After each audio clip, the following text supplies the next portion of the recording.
Hello everyone who gathered here in this beautiful location. Also hello to those who joined us online from various locations within Europe and maybe beyond. My name is Inga Ablingienė. I am partner of Transport Innovation Association. Also, I am a transport policy area coordinator at EU Strategy for the Baltic Sea region.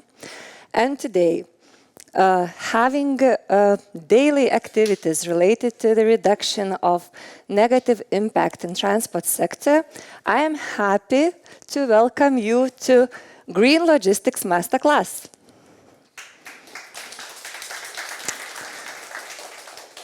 So I do believe that all those you who gathered here already have some knowledge about CO2 calculations and Scope 3 emissions, and our aim of today is to deepen our knowledge, also to learn some industry experience, and there will be a number of our colleagues who will share their stories. This event is happening due to ADMIRAL Project. ADMIRAL Project is funded by Horizon Europe program, and today we also have key members of ADMIRAL Project is Harry. So can you wave if there will be some people who would like to learn how to calculate CO2 emissions, how to build sustainable transport logistic chains. So please talk to Harry and he will talk about ADMIRAL more. And the masterclass is hosted by Transport Innovation Association. We are the organization which seeks to make transport more greener, more digital and more sustainable, and we try to make it sooner than later in Lithuania and beyond. So this masterclass is an introductory event to GreenLogistics Hackathon, which will be launched right after this masterclass is over. And on the screen you can see the agenda of today. We will listen to 3 presentations and also a panel discussion. After each presentation, I will invite you to ask questions to the speakers. So please use this opportunity while they are on stage or during the networking coffee break. And now I cannot wait to introduce the first speaker, Sustainability Advisor and Partner at Sustinere, Indrė Blausdžiūnaitė, who will share the knowledge and experience what logistic companies need to know for reporting CO2 emissions and how to manage ESG.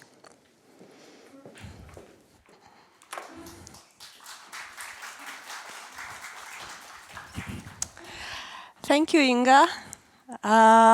Welcome, everyone. Nice to see you here, and you are very patient people coming to a masterclass on such a nice day on Friday, so congratulations already. I'll try to make this overview not too technical and to give you really an overview, because I know that our colleagues after me will dive a bit more into details and how to deal with the CO2 calculations especially, and therefore I will focus on the why. Why is this important? What's here and what's coming maybe for you directly or for your client companies, and therefore I'll focus mainly about the reporting directive and why and how companies need to do that.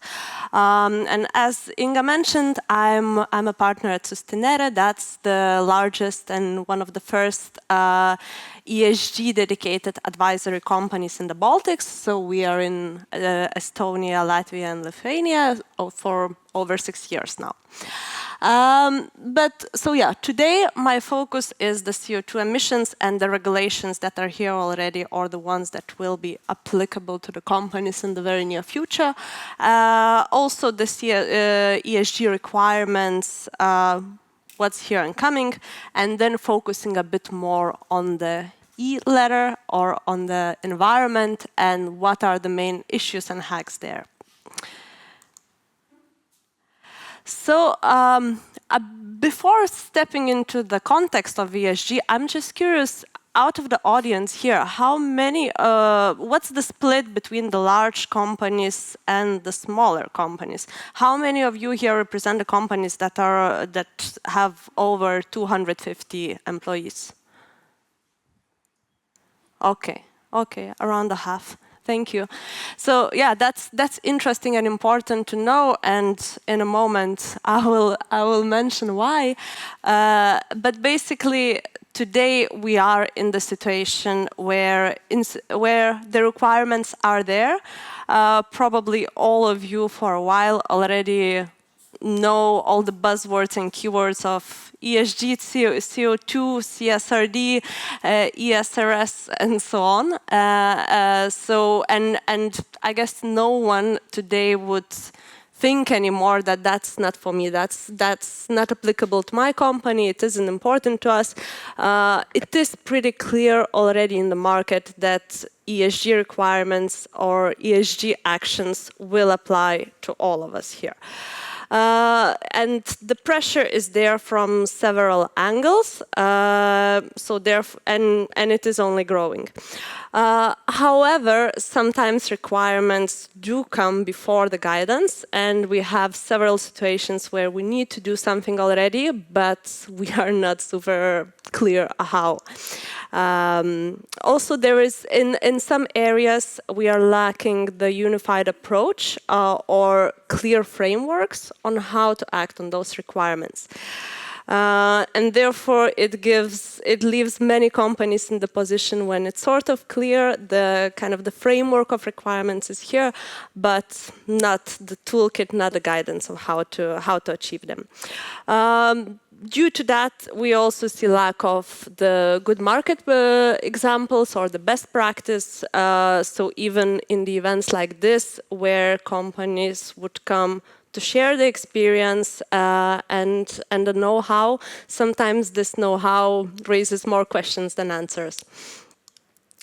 And last but definitely not least is still what we see a lot in the companies today, that many management teams still do not see the real purpose of the ESG. They rather see it as compliance, as a bureaucracy boundary. And they are just doing that for the sake of compliance, basically. Well, what we are usually saying to our clients that it's becoming too expensive to do it just for compliance, because anyway it's going to be there. It's going to be a process throughout many years. So if it's done just in order to check the boxes, it's not going to be worth it. But there are many good and interesting things within CSRD framework and how is it built that companies would be obliged sort of to look deeper and to see the deep purposes of sustainability and how they can interfere with the current business strategy. So that's actually the objective. Yeah, to finish with the overview, so basically there are several angles or pillars, as I mentioned, that are sort of gatekeeping or pushing those ESG requirements onto the companies today. And of course, the main pillar is the financial sector. So sustainability requirements were first of all applied to financial sector, and they, as the largest companies, are kind of the overview of the market. They are then putting it down on the companies, on their clients, on their portfolio, basically. But I would name three those gatekeepers or the pillars. So first of all, it's regulatory institutions. So for us, it's mainly European Commission and many institutions underneath that are building those policies and then applying them to the market. Then, yeah, banks and financial institutions, as mentioned before. So European Central Bank is doing a lot of changes into how and what they are requiring from the banks, and therefore then banks are putting it down onto portfolio. And of course, clients, partners will business market in general. So yeah, large companies, they have started reporting sustainability activities already or are about to do so, and therefore from the large companies the snowball is growing, and the obligation is applied to more and more companies throughout the year. But I will get back to that in a moment. So now a bit more diving into a bit more details of the CSRD requirements or reporting requirements in general. So they are basically free when we think about kind of the most important reporting directives when it comes to ESG. So first of all is the Sustainable Finance Disclosure Regulation. That's the reporting initiative more dedicated to financial institutions. So we will not focus on that much today. Taxonomy is the part where companies need to disclose and calculate all their sustainable activities. So it has to be done within the financial reports or within the sustainability reporting in a year. And the main one, which we will dive into details now, is the Corporate Sustainability Reporting Directive. So basically the document which puts the obligation on the large companies to start reporting their CO2, their ESG activities already, and it's applied to more and more companies. Why CSRD is so important and such a big buzzword. Those who have been reporting already in the past might know some of those names above, because previously we had several frameworks or regulations or the toolkits of how to do your ESG reporting. So basically CSRD merges all of them and takes the best practice of each of that framework that has been used in the market previously and makes it a one unified approach. And here you see the timeline of that. So yeah, when I was asking before how many of you are from the large companies, so to those, I believe this timeline is already very well known, because most likely those companies have started preparing for their reporting already. If not, they should do it. They should do it now. But as you see, to the smaller companies, also the obligation will come in several years. So basically, the first wave of the companies is already this year. Those who had to report their non-financial results previously, and then from the next year is the large companies, and then further the SMEs. The main goals of this kind of large obligation is not to make your life harder or not to establish one more department in the company. It's really to set a unified approach to all this ESG mist, which is in many cases very interpreted, I would say, in different ways by different companies. So the purpose of CSRD is to first of all apply comparability of the results, that every company who talks about sustainability would talk about the same objectives, that they would identify their material areas and what needs to be reported on the same framework, on the same rules, and basically their results would be comparable. Readability, so that's dedicated more to data and kind of what's done with that data afterwards. So in order to manage those emissions, in order to really know what's the situation in Europe and in the world, we need readable data, we need comparable data. So there are also requirements of how to report that it could be machine readable. And the most important one, I would say, is the strategy setting. So there are really many steps before the report itself that puts CSRD requirement as a strategic step, so it really cannot be done by one person somewhere in the team anymore, or it cannot be done as a quick hack, as a project of the last month, like, look, we forgot something, let's put something in this report. It's not that way anymore. The project of kind of entire CSRD timeline must start at least with 1 year timeline before, and it's in order to really understand what out of the current activities, out of the current business strategy and business model has risks, where are the opportunities, and how to deal with them later on. And this is kind of this 1 year framework that I was talking about. So, well, 1 year is kind of just to give you an idea, but it really is a pretty long process until we reach to the final step, the step 5, which is the ESG report, which is required and which is going to be audited afterwards. So as a first step, which companies quite often tend to miss, but without that we see that other steps are way harder. So first of all, it starts with the awareness creation and alignment within the management team. So everyone from the top management would understand why is it done, what's the purpose, what's the involvement needed from them in order to make it a strategic step. And then it starts with the double materiality assessment. So basically the step where companies need to understand what areas, what topics under their activity are the most material or the most important.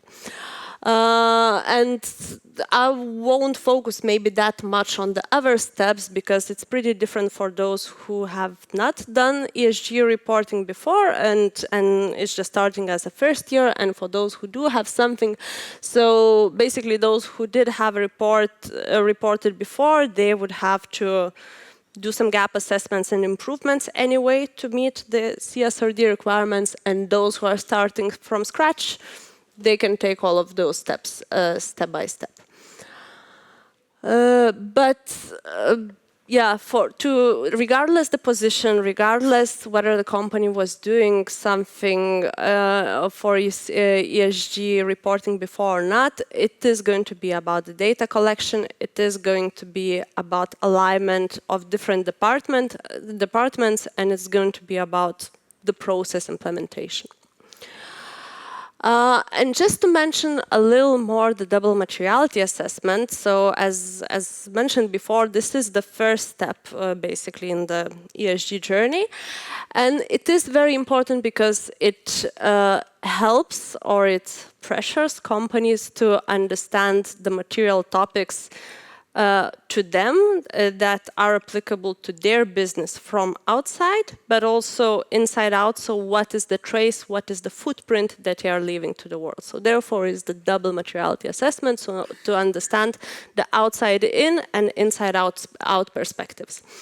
And and this way company identifies the key impacts, risks and opportunities within their business.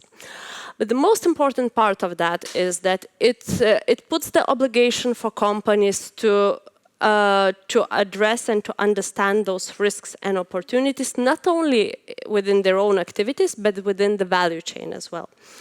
And what does it mean to you? So if you are the large company, it means you will have to do this entire process in order to look further into your value chain and understand main risks and opportunities there. If you are not a large company yet, and it may seem that the reporting obligation, it's not there for you yet, you are most likely part of some of the large clients' value chain. And they would look into you, they would look into your activity, they would try to understand whether there are risks coming from your side that could apply to them. So they will be asking for data, they will be asking for your policies of ESG management and for more and more things. So even if you don't have to do the reporting yourself just yet, it's very likely that you need to start the process anyway. So therefore, the important regulation which was adopted a few months ago is the Corporate Sustainability Due Diligence Directive. So this is basically the document which makes this value chain topic an obligation, not a choice anymore. And I see that my time is really melting, so I won't focus a lot on the topics of how the reporting is being done, but just to highlight that this climate and environmental topic is the most important in the reporting topical standards to all the companies. So regardless of materiality assessment, every company must report their climate change actions, and there are quite a lot of subtopics or like the areas of how this package needs to be reported, and it talks a lot about the mitigation processes. It talks about the strategy on the climate change adaptation and mitigation. So again, as mentioned before, if you are the large company, it leaves you in no choice. You must have your climate change adaptation plan. And if you are the smaller company, it's likely that your clients will ask for one from you because they will need to report that. So it's important to start thinking about it. And now focusing on the E letter, so I'm glad that I guess there aren't many business representatives anymore who would deny the CO2 emissions or who would not think that the environmental issues are related with their activities. So it is about CO2 and about climate change in many cases. I guess you all know the numbers of the transport in general and what portion of this entire emissions pie comes from the transport. And from logistics are responsible for 1/3 of all emissions coming from transport, or for around 5% of the global CO2 emissions. And just a few days ago, there was an important regulation adopted by the European Commission, which basically strengthened the targets of CO2 emissions reduction for logistics companies. So before we had a target up to 2024 and up to 30, which was 15 and 30%. And now, as you see, it is 90% by 2040. So it is super ambitious. It is known, but it is already there, and it has been stamped a few days ago. So again, it leaves logistics companies in no position not to act. It is mandatory. But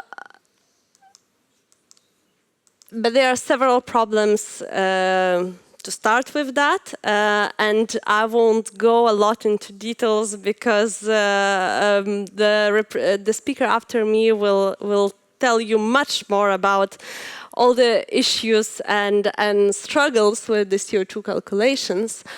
But I just want to leave you with a few examples of how companies are doing that, because we hear a lot from our clients in logistics that, well, yeah, we can start calculating our emissions, we can report that, but that's about it. You know, we are logistics. There isn't much we can do. Well, it isn't true. It is hard, yes, and definitely you can't go into net zero fully. But there are things to be done, and science-based targets is the initiative that basically helps companies to calculate what's the ambition level they should put on their reduction goals. And I just took the few examples that shows here how ambitious some companies are. So PostNord is the Swedish logistics company, and they've been one of the first ones to adopt SBTIs from the logistics perspective. And as you see here, their objectives are minus 40%. As you see, they start their calculations in 2009, which is really early, and therefore today they are in the position that they have a lot of data already. They can calculate their ambition appetite pretty realistically, because they do have a lot of data. So therefore, as mentioned before, the data collection actually helps you to build a realistic strategy, and the one which would not make you lose money at the end of the day. But anyway, better to do it sooner than later.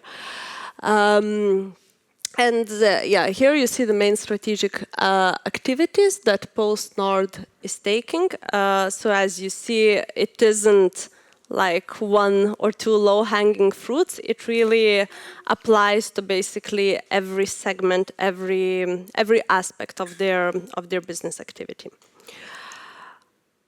Another good example is Scania. So their science-based target is made out of two angles. So first of all, thinking about their own operations, where they committed to reduce emissions by half. So it's basically everything that it's done within the company. And another super interesting target is on their scope 3 emissions. So basically everything which is not directly done by them, but which comes from their products and from the activities related to their business. So the reduction objective here is -20%, and it is huge. For scope 3 emissions, -20%, it's very, very ambitious, because there are a lot of companies who focus on the scope 1 and 2 emissions because, well, they are directly in control of the companies. You can adapt the policies of what kind of electricity you buy, or how you manage your own fleet, and so on. But once you release the product to the market, it becomes much harder. So therefore, it is important to see that some companies also look into scope 3 reduction. And the third example, which I found very interesting, is the International Post Corporation. So with this, I wanted to show that not only the financial market players, but also other institutions can set targets and can support companies to adopt the targets. So also the Transport Association or other communities could support companies to do that. And what's happening today and in these days with the Masterclass is part of that, so that you are talking about it is very important. And this is basically what are the strategic initiatives of the Post Corporation. So in the whole world, they are setting the huge program of education, of the strategic support to their members of the association, in order to share the best practice, in order to encourage them to set their own targets, and to basically to make it a trend within the association. So all of us have a role to play, or kind of the position from which the ESG management could be taken, but it's important to find your angle. Yeah, and I leave you the room for some Q&A, and here's just the key takeaways that I wanted to highlight. So basically, yeah, the requirements are there, and every company will need to do something, and it may seem to look a bit scary, but it's good to think about it as about a process. So maybe it starts with the project in the first year, but then it will be treated as one of the usual business processes. And to do it with a purpose, it's important to understand the key risks and opportunities, and to start that sooner than later. Thank you.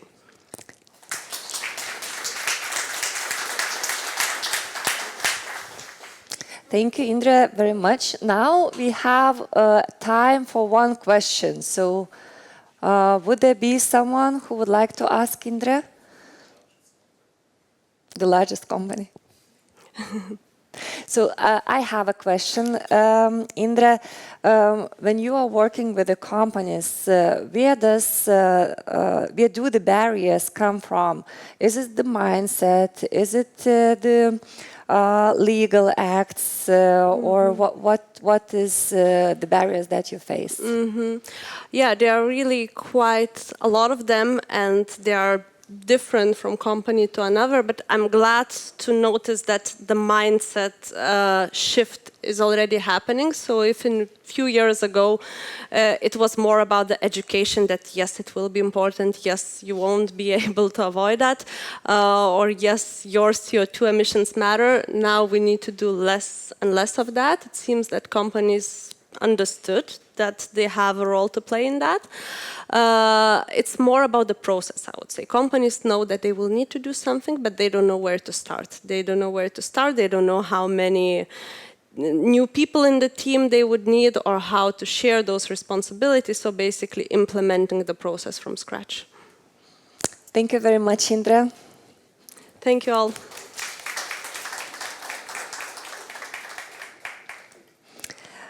The next speaker I would like to invite is Radika Rolhan from Smart Freight Center Academy. And Radika came to us to Vilnius today from Netherlands, from Maastricht, but also from all over the world. Radika is a global sustainability leader, global sustainability impact leader, I would say, who worked with multiple stakeholder organizations in Asia, in Europe, Southeast Asia, and America. And today we have a unique opportunity to attend Radika's training on GLEC Framework. So please make yourself comfort, because now you will get a dose of good content for another 2 hours. So, Radika. Thank you so much, Inga. And yeah, 2 hours. First of all, I'm representing the Smart Freight Center Learning Academy. Thank you, Marco. Thank you, Harvey. Thank you, Asta, and the wonderful team, and especially the tech guy sitting at the back. I'm from India. We have a soft corner for tech people. So thank you, happy to be here. And 2 hours, yes, it's going to be interesting, engaging. And they give very fancy title, Global Sustainability Impact Leader. That's like marketing title. I'm very humbled with the presence of very key stakeholders, as we say. And thank you for the previous presentation, very rightly stated about the challenges of reporting. And I think I'll dwell more into that. We can either make it very, very monotonous, or we can make it much more fun. Sustainability for me is fun, cool, and creative. Sorry, I'm a millennial. No offense to anybody's age, but millennial is from the thinking. Let's be informal here. We are here to learn. We are here to collaborate. We are here to even solve solutions. I think that's the whole purpose of the hackathon tomorrow together, right? So thank you so much once again, and I begin. That's a little bit about me. I think she's already stated much. I am as direct and even more direct as a Dutch. I ride a refurbished Dutch bike, which has no front brake, so I do not own a car. And yes, I worked in logistics. So yeah, and I'm passionate about sustainability. One of the key things, and I'll bring you the importance of IS, and I was just mentioning that to some of my friends here. I was appointed very humbly by the Indian government to start the first of its kind IS 26001 standards. India has a mandate of 2% of CSR. And we also launched the IS 26001, which is now in some form coming as CSDD. I don't know how you like the acronyms. It's the social due diligence. For the first time, the E in ESG is not going to be given emphasis, but also the social, and governance remains.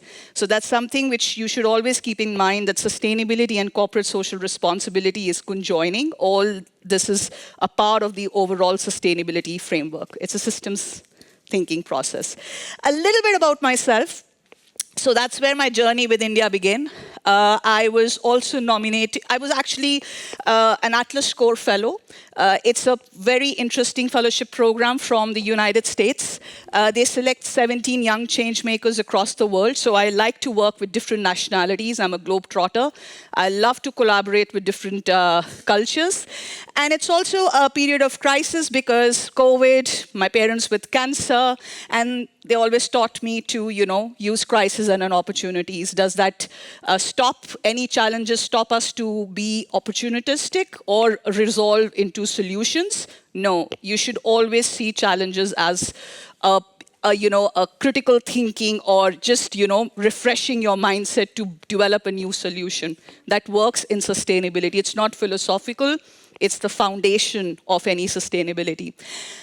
And one of the challenges was when I came back from Washington, D.C., I did not have any money. I did a crowdfunding for my education, and all my friends and family supported. So whatever I am here in Netherlands to do an MBA in the sustainable development is a result of the collaboration. That was one of the teachings from my teachers on sustainability as well.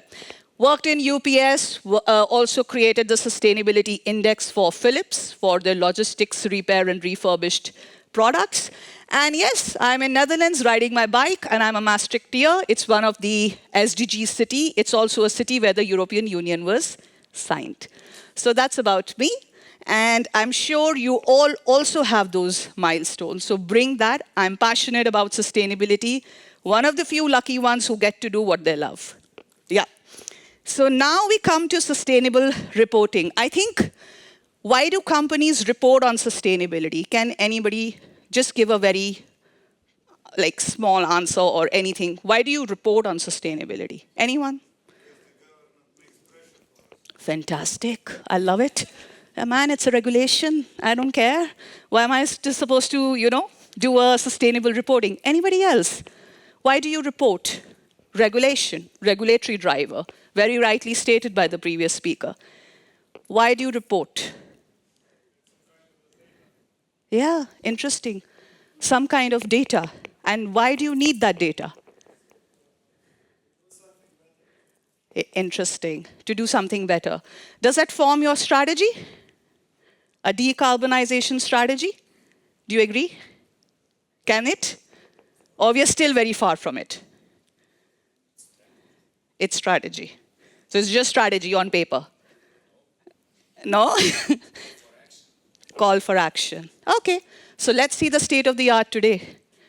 While we acknowledge that it's a regulatory, it's a strategy, it's a need for data, the reality is that while climate change is emerging as one of the top issues for companies, here you're also feeling the pressure.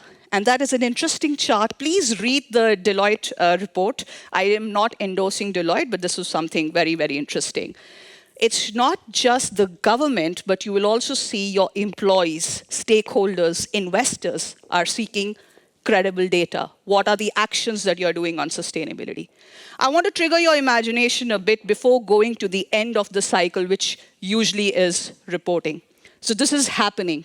And most importantly, customers. If you're in the logistics, and I was, and previously even in different companies, it's also customers driving that change. So it's a holistic of stakeholders. The pressure is mounting, yeah? But what are the challenges then to do sustainability? The number one, I think you rightly raised, it was also the cost. But most importantly, difficult to measure environment impact. Any of these challenges are being identical to you? Or do you feel there are any other challenges that you feel, which is being displayed here? And there is no right or wrong. It's all about shared experiences, your on-ground experiences. It doesn't mean you have to be in sustainability also. Any other challenges that you see which is not mentioned here that you feel is a hurdle to execute sustainability? Anyone? So we do environment, it's too costly. Investors' demand is a struggle, obstacles. Lack of political support. On one hand, you're having these regulations, but what is the government or what is the political support that you're gaining? insufficient supply of low emission inputs, I think that's related to scope 3. Any other you wanted to state? Do you feel lack of education and skills an important aspect as one of the key obstacles in doing sustainability? Do you agree? Yeah, that is. It's, you know, the big fours will not say that because otherwise they'll lose their clientele. So that's why they have the 5 ones. I'm just triggering that. It's education, skills, and even any sustainability agenda, especially reporting, trust me, will not be run by the sustainability teams. If the finance, if your sales, if your procurement or supply chain, if they are not aware of the sustainability, forget it, the agenda fails.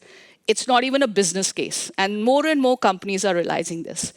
And it goes back to a systems thinking approach. View your supply chain and stakeholders as systems. You know, the previous speaker also mentioned something about double materiality. Anybody knows what double materiality is exactly here? No. Yeah, fine, good, huh? It's good to always say no. Double materiality means that now, and I'm making it very simple for the audience, ensuring the impact in the communities, external environment will also get reported, or companies have to measure that, rather than just, you know, what are my emission factor, what are my environmental. But double materiality also brings that aspect of, hey, I'm into an oil and gas, or whether I'm in logistics, or I'm setting up a site. How does this impact the nearby community? How does this impact my suppliers? Am I taking that into account? Double materiality. So it's not outward, it's also inward. Why am I stating that is, it's also one of the key obstacles because you don't have the skills, you don't know which stakeholders to interact, you also are very wary to interact with NGOs.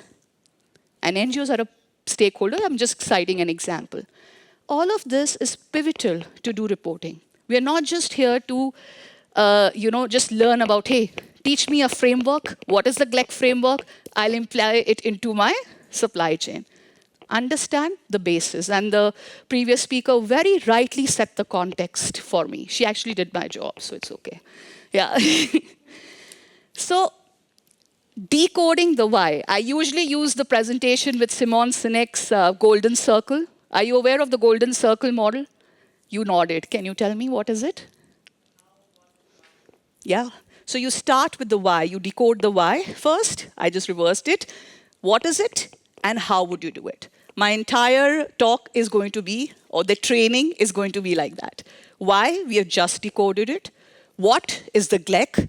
And how? I have some very cool examples. Asta was going mad when I said, Asta, I'm going to bring an IT tool to show how does the GLEC is applied, right?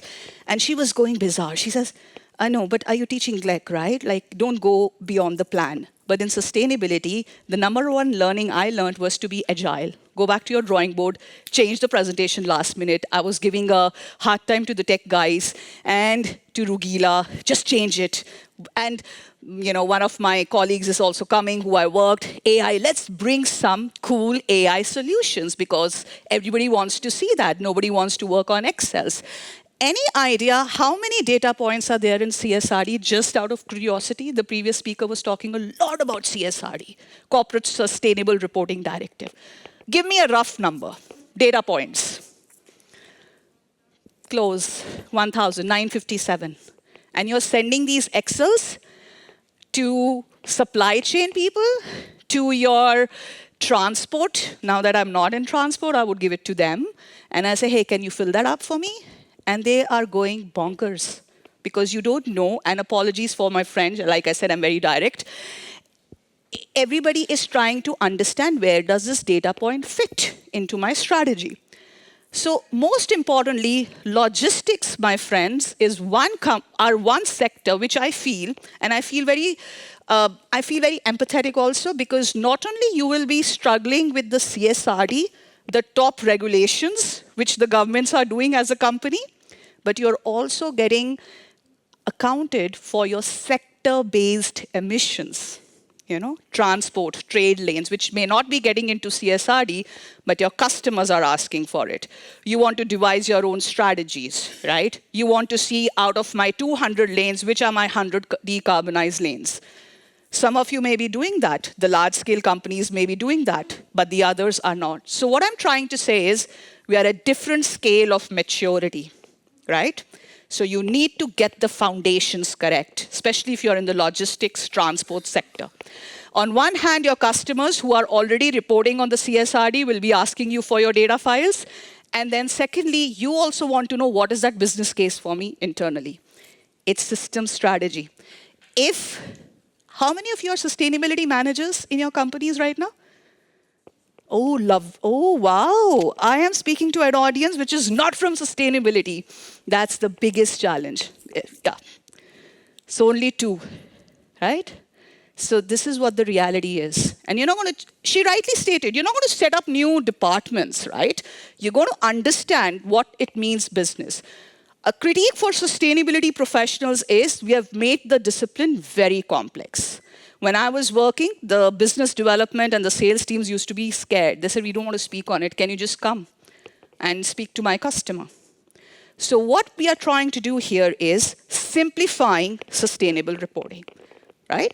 And GLEC helps you to do that. So in logistics, overall, in sustainability, and this is an interesting audience, what is the sustainability challenges that you face? Do you get that support from your sustainability managers and so on? And don't worry, your faces will not get recorded. I just want to hear the challenges, internal and external, anyone challenges. We talked about the larger, the economic pressures, the political pressures, and so on. In your company, yeah. It takes time. And time for implementing or the change management. It's a very valid point. Anyone? Time. Information for measurements from suppliers or for internally as well? Sorry? Knowledge. Internal. Any other? Some are already being listed here. Sorry, you had to say? Fantastic. Prioritization. Can you elaborate more on that, please? Prioritization. I know what you're trying to say, but I would like your perspective here more.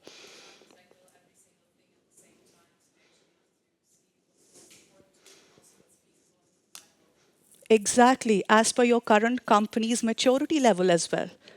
And would you first move for external, or would you like to have an internal systemic foundations of sustainability being built?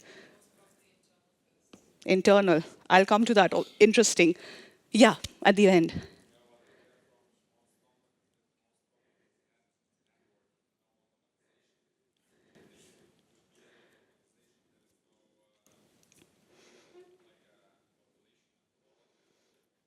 Yeah, yeah.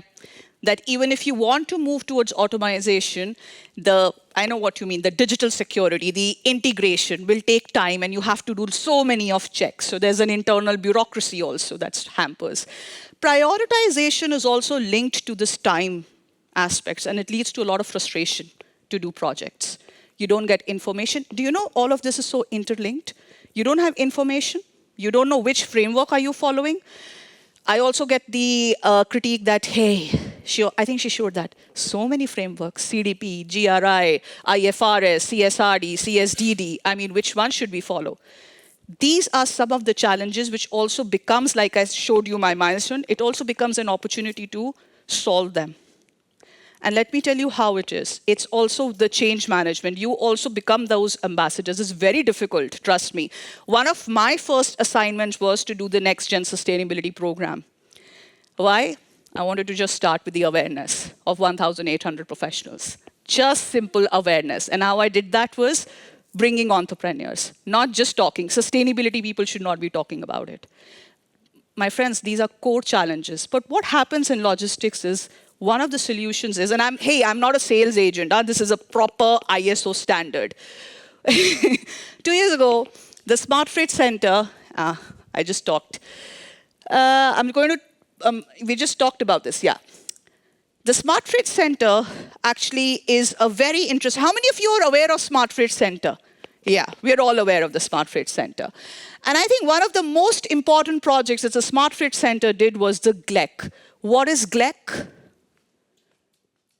You all came for and signed up for this masterclass. What is GLEC? Come on.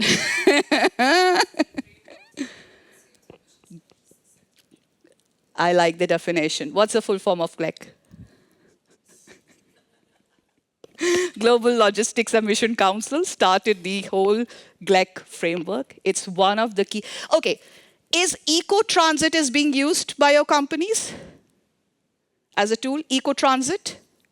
Okay, so because that's the point that I'll come into, the distinguish between the GLEC and the tool. I jumped on it, but let me tell you. So GLEC, very rightly stated, is one of the leading official framework that was instrumental by the Smart Freight Center, but it was done in a consortium with multi-stakeholders, with research institutes, and they formed an ISO 14083 standard. This is very important for you guys. You have customers, you have RFQs, you have tenders. They'll always ask you which is the framework that you are using in your GHG emissions as a transport provider or as a supply chain provider. You have to write GLEC from now on, right? And when I say you have to write, if you have to follow it also. Don't just cut, copy, paste, and say, oh, I'm now going into my tenders, right? So yeah, it's already used by more than 170. I think the number is increasing now. It's also recognized methodology. The previous speaker very rightly talked about science-based targets. How many of the companies here are science-based target initiatives? Or are you aware of science-based targets? Okay, so science-based targets, CDP, Clean Air Coalition, GHG, GLEC, GRI, Global Reporting Initiatives, these are all sustainability standards, right? And GLEC, for your understanding, is a logistics, correct? So this is something which is very useful. It's the most recognized method, and don't get bored. We're not going to teach you accounting today. We're just going to give a very good overview, because we also have a very nice deep dive course at the Smart Freight Center. And since I'm an Indian, we love negotiations, we love discounts. So for this community, we would also like to give discounts for the course as well, for your own peers and for your own knowledge. And trust me, do go for it. It's one of the most innovative courses that has been launched, because we were facing those challenges of lack of knowledge and so on. Yeah? So I just talked about the outline of the masterclass.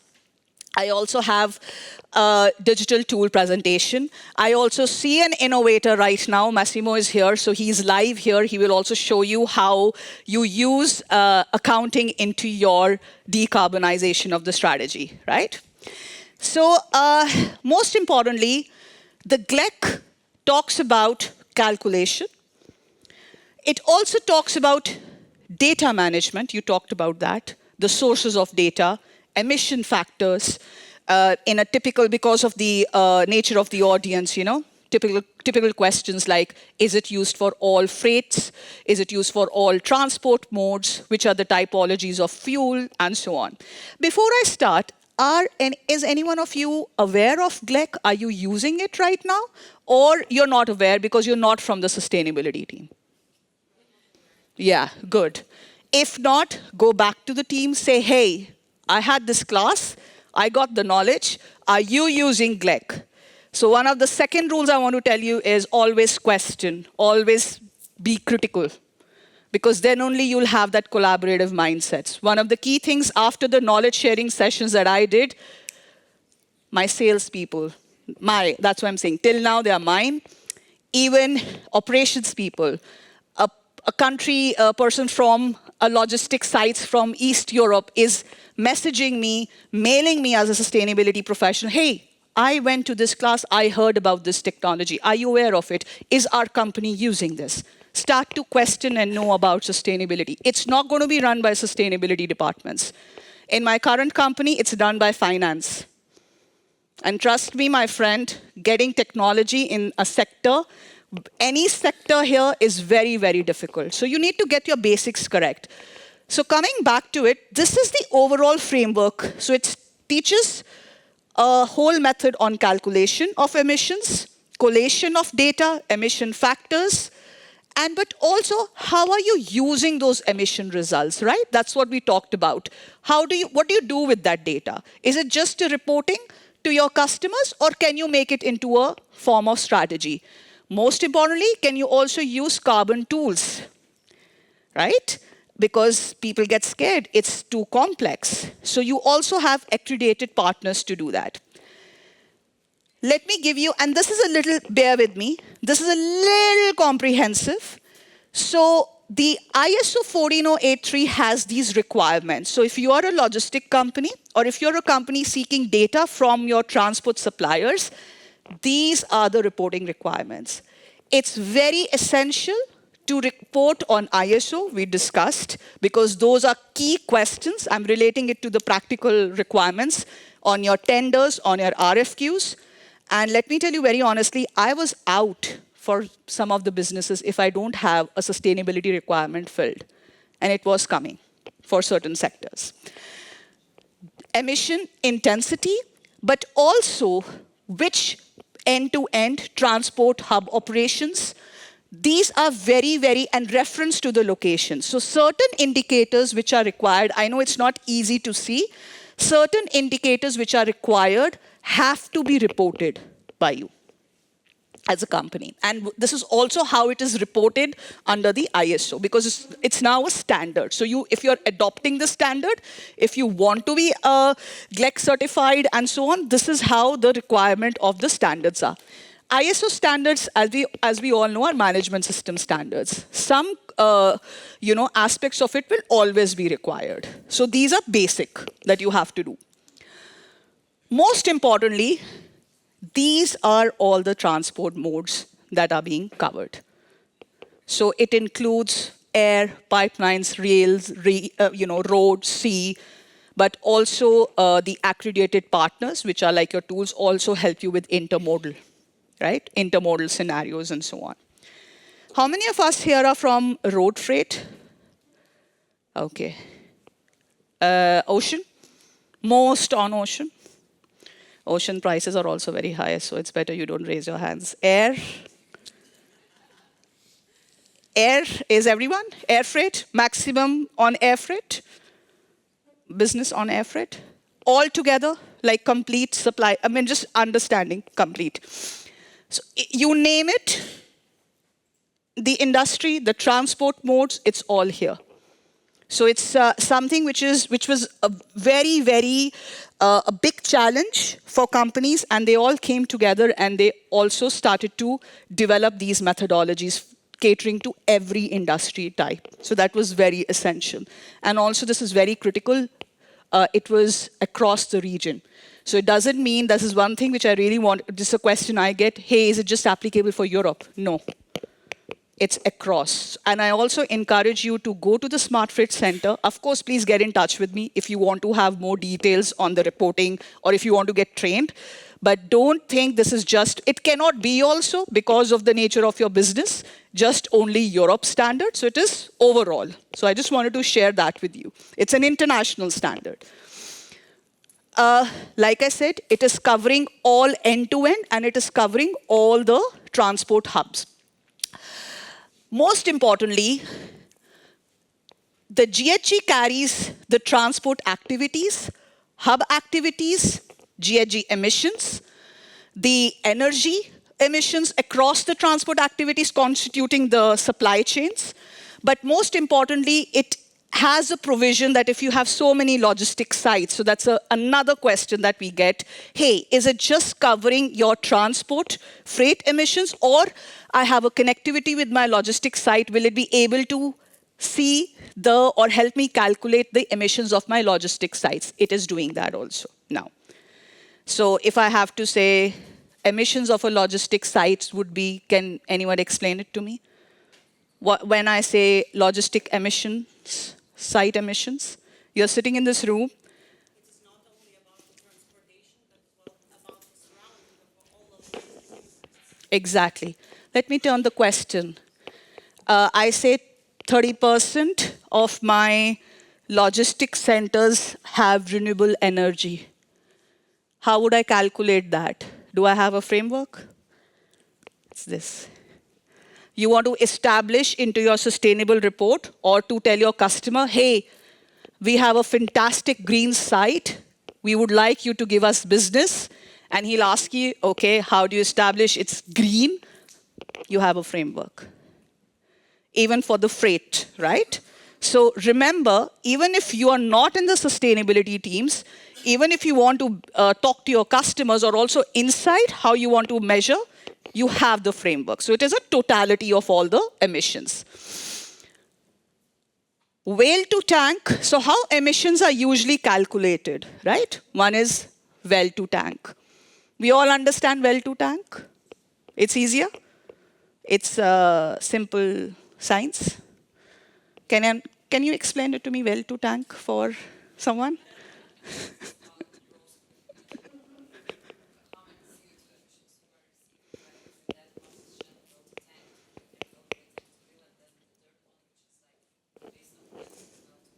They just asked me to come and present. You should have done that. Seriously, this is how, so it starts from production and distribution, how you're extracting, where the fuel is coming from and so on.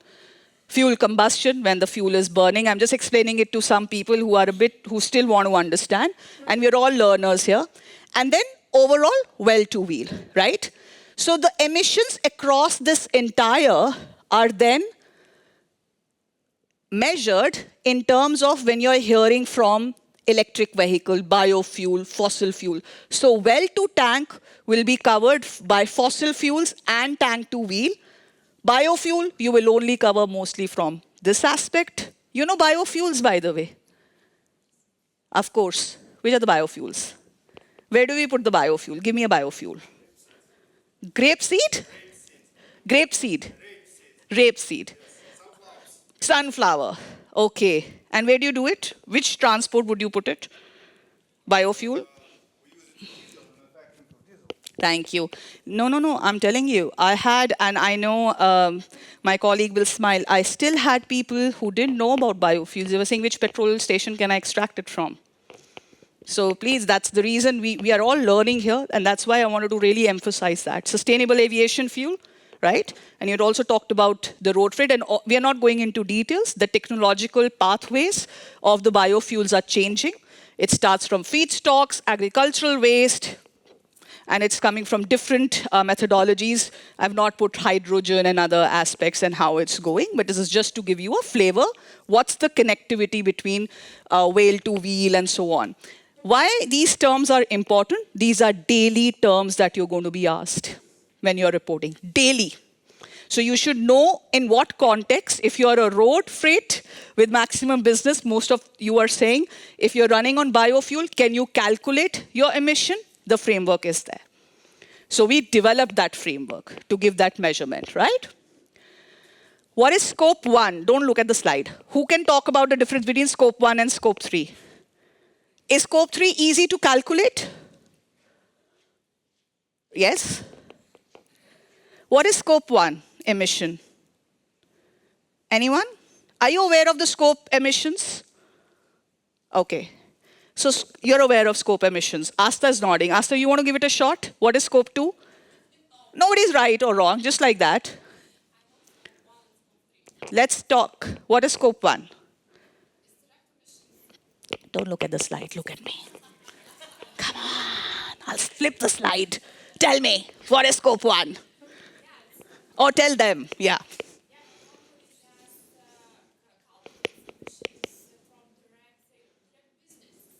Yeah, direct impact. Scope 2 is then? Indirect, exactly. Scope 3 is? You're all scope 3, by the way. All of you sitting here, if you're from the transport and supply chain, most of you are scope 3.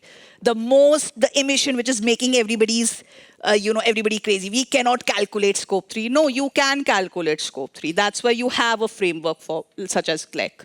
This is why I wanted to tell you. But it has taken a journey. Earlier, it is easier. It is very easy to calculate your direct emissions in a correct way. Scope 2, electricity, indirect emissions.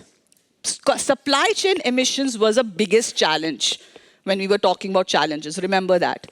Now you are able to at least have a credible framework where you're able to calculate granularly the emission factors. So we have moved, companies have moved towards this trajectory now. It is still a complexity because of the way supply chain mappings or the foundations of change management, lack of skill, lack of awareness is there. All those factors contribute. You already saw the wonderful diagram. This is a very famous GHG protocol diagram, which I think the previous speaker also showcased. I don't want to scare you, but there's also scope 4 that's coming. Marco is laughing. Huh? So there is a scope 4, which is, so upstream activities. By the way, it's a very interesting diagram. It is the most clear diagram that has been evolved. It exactly, Asta was trying to say, the upstream activities, which is getting carried away into scope 1, scope 2, scope 3, and those above are your GHG emission gases. So even if you're not a student of chemistry, you should just know these are the gases, this is how the emissions are done, and then you also have a scope 4, because when you talked about double materiality, your suppliers, your stakeholders will all constitute into scope 4. What is the emission factor on that? But for this purposes, we are not going to confuse you more. So like I said, the GHG protocol is being reported. Whale to wheel emissions is getting reported, whale to wheel. And all scopes are getting reported under the GLEC. This is very important for you. That's also the journey how GLEC took. For the purposes of this audience, I'm making this very, very simplistic to understand. In another sustainability workshop, it will be very, very complex, but that's not what my objective is here. Again, scope 1, scope 2, scope 3, very simplistically, this is like, you know how we draw as kids to memorize. You can take a picture or whatever. This is the best way to understand. I don't want to repeat it again. These are the GHG gases. When you have, you know how a report right now, the base format is on the emissions of your trade lanes, let's say. You have these first columns, but you have a big column on, and even in your tenders and all, they'll always ask you what are the GHG scope of gases that you are writing, right? So take this knowledge, take it back to your teams in the tender management and all. Empower them with knowledge, right? This is what it is. Nobody's asking us to be a chemistry scientist or something, but you should know about this, right? So next time, after this masterclass, anybody asking you, hey, do you know about the GHG gases? Maybe take up a picture from your mobile or show, or just memorize a few gas names. Cool? Okay. You're a shipper and you manage your own warehouse. What scope is it? Come on, guys. Massimo, what scope is this? 1? Yeah. Let's see. Yeah, it could be electricity, it could be diesel. You're a shipper and you subcontract your warehousing. Come on, give it a number. Is it 1, 2, or 3? Nobody's right or wrong. 3. Yeah, bingo. Okay. It's cool, huh? It's fun sometimes. You have to make it fun, otherwise it'll be very boring. So categories of scope 3. Yeah, this is what it is. So purchased goods, fuel and energy related emissions, downstream transport. This is major constitute. So that's why, do you understand why we used to always say why scope 3 is the most complex reporting? We are still managing to establish this under our supply chains. Where are the purchased goods coming from? Where is the downstream, upstream? So you also have to make a supply chain mapping into your organizations. If not, organize a workshop like this internally, encourage the companies to do that, and start doing this. If you don't get the foundations correct, trust me, no tools, no framework will help you. So you need to identify where all it is. It's very simple to do it for trade lanes and, to do it on transport lanes and all. But if you want to actually strategize, link it up with your logistic sites, systems thinking, this is what it is. Especially if you want to really come up with, you rightly stated, individual projects or programs on sustainability, right? Yeah, and yeah, this is, the costing is this is the game here. Who pays for it? Which business units are you from in your companies? Let's just talk. Where are you from? Which business unit are you from? Transport. Yourself? How many of you are just from core transport? I mean, when I say business unit, you're not from sustainability. So which business functional unit? Exactly. And yourselves, it cannot be even a company, even if you're a different stakeholder. Yourself, which functional unit are you from your organization? Yeah, the lady. Yeah. Project management, right? So this is important because when you do this, you also factor in where the costs will be high and low. Remember, carbon savings go in tandem with cost. Do you understand what I'm trying to say? Because there are no free lunches. You need to understand that sustainability is not just E and S or G. Economic is the biggest part of it. And that is the reason you have these frameworks, and I want to trigger your imaginations that the frameworks helps you to see your supply chain in that manner. To see which part of my business has high carbon, is more carbon intensive, less carbon intensive, is the project management team able to develop certain projects to reduce those? So it's strategy, huh? It's triggering that. Sustainability teams also do that. But sometimes a part of it goes into your the CapEx and the OpEx decision making. So reporting is not at the end of the supply chain that you're just giving that report to a customer or to a government. It helps you understand your business even more, right? So these are some of the examples which I wanted to say. So these are scope 3. So inbound transports, which are not paid, but are carried out by organizations, comes under this part of the scope 3. And outbound transports that are paid for, but not carried by your organizations, includes your suppliers and all, comes under the scope 3 of 3.4.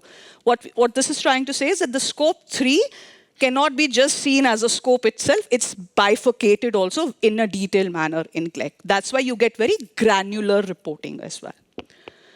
Again, similarly in those case scenarios. By the way, you'll also have this presentation, I believe. Most importantly, you talked about the data points, correct? At the end, yeah? Primary and secondary data, model data, default data. Linked to your scope. So primary data is basically scope 1, my actual fuel consumption, my cargo weight, my vehicle specifications, truck, airplane, so on.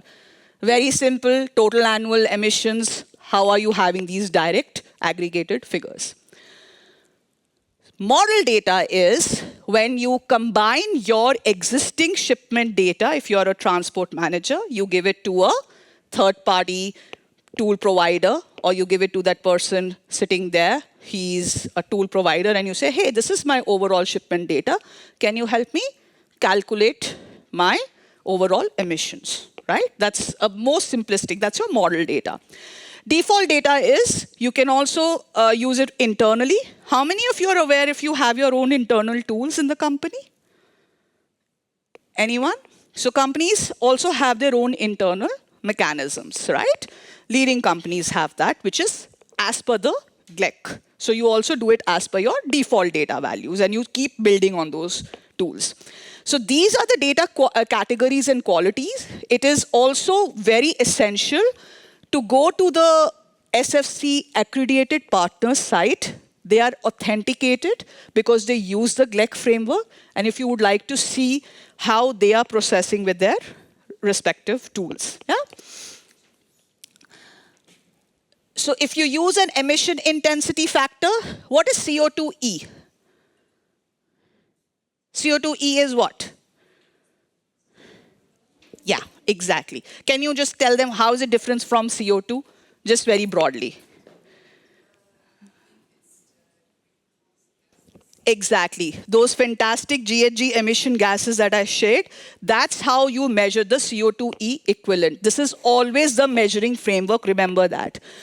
They will always use the secondary data and the default data if you are within your GLEC framework. And like I said, some of your career reports are also done through the help of SFC accredited partners. And I will show you one of that in my subsequent sections. Is it clear? It's very simple. To make it very simple, some companies have your own inbuilt tools, which is as per the GLEC framework, and you give that report to your customer. Some companies do it with their accredited partners of SFC because they are GLEC certified, and you do that as a model data, right? But overall, you have to see that the data categories are as per the ISO standards. Very simple basics of emission, basics of reporting. This is a fantastic slide. Please take care of this. Anybody asking you, how is emission accounting? This is what it is. It's a systems thing, Marco, something like what we are trying to do. Yeah? Not near, but something. So step one, like I said, that whole scope, why did I give you that scope 1, scope 2, scope 3, and put some of you on a spot? You start with that. You understand that, then you calculate, then you verify and validate your calculation, and then your report is done. This is your value chain, basically. And this is very, very critical because the step 3, if it is not following GLEC, is not verified. So please understand, if you're taking data from your suppliers here on, ask them which methodology or is it being verified, right? If you're using an internal tool, is it verified or not, right? If you go to the Smart Freight Center this time, they have also verified a logistics site for the first of its kind with ISO GLEC Framework strategy. And I think it's SGS that has been verified. So please ensure that data is verified. They're not just taking up any methodology and sending you a transport report or any other. I just touched into that. So basically, at the end, you get your total logistics CO2 equivalent. You get the breakdown as per user, as per your location points. If you are a company, you will get it from which transport or which suppliers is giving you high and low and mid data. Yeah? This is a supply chain. Let's put it this way. Why am I showing you this? Have anybody talked about hotspot analysis? Are you aware of hotspots? Hotspots just generally also, like, it's a cool term. Huh? If you are a transport provider, or if you are a supply chain manager, or if you are a project manager, but working in logistics and supply chain, one of the critical steps that you do is when you draw your supply chain, you slice up your supply chain. So if this is the transport chain, you slice up the road, but the logistics is not mentioned here. The logistics site is also there. Logistics, ocean, and so on. Why do you do that? When you apply the GLEC, you understand which part of my slicing is high and low in my emission. Which part of my slicing is cost intensive.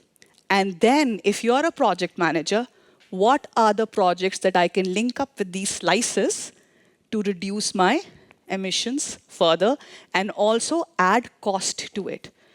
Let's put it this way. If you're a biofuel, right, and you want to apply it, you will slice up your supply chain.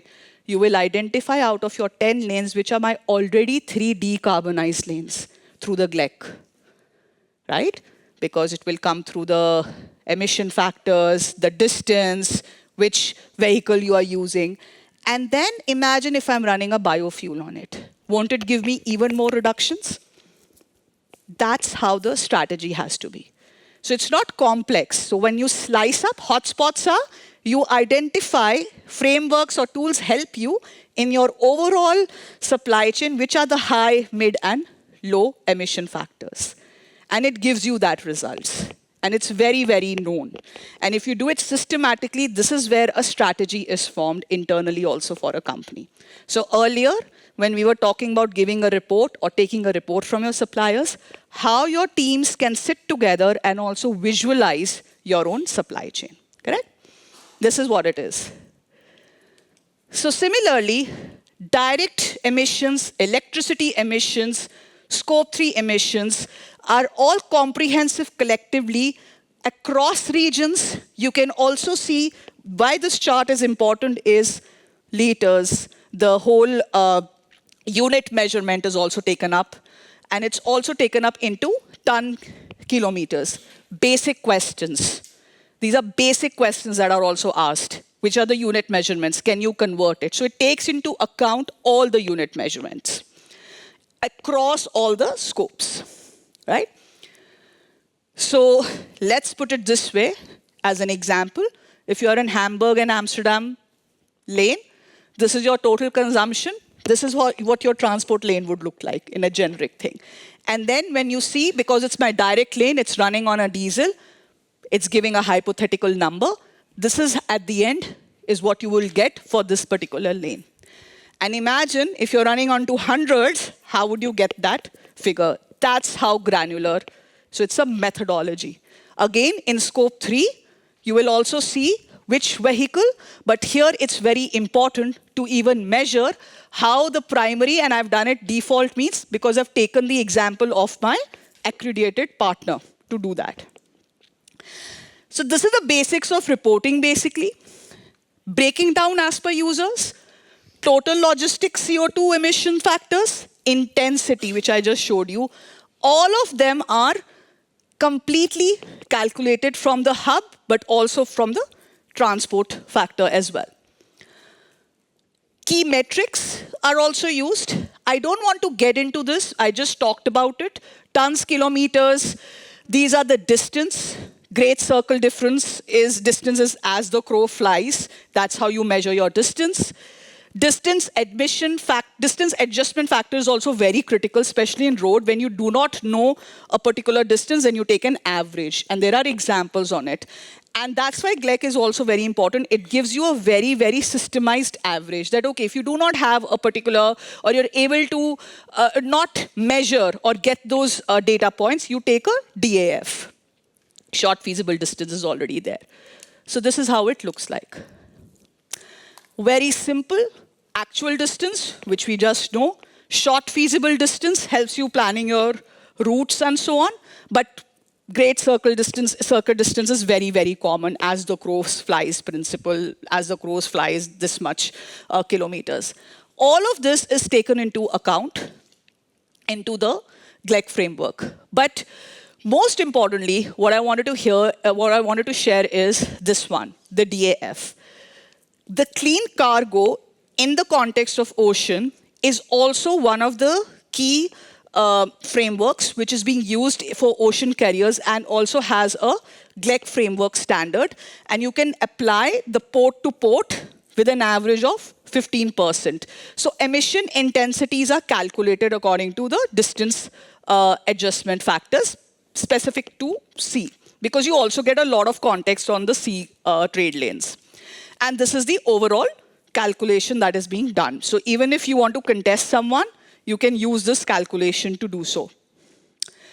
Similarly, like I said, why these examples are important. In the first slides when we shared, here GLEC is used for all the modes. It's being used across all the distance and all the modes here also.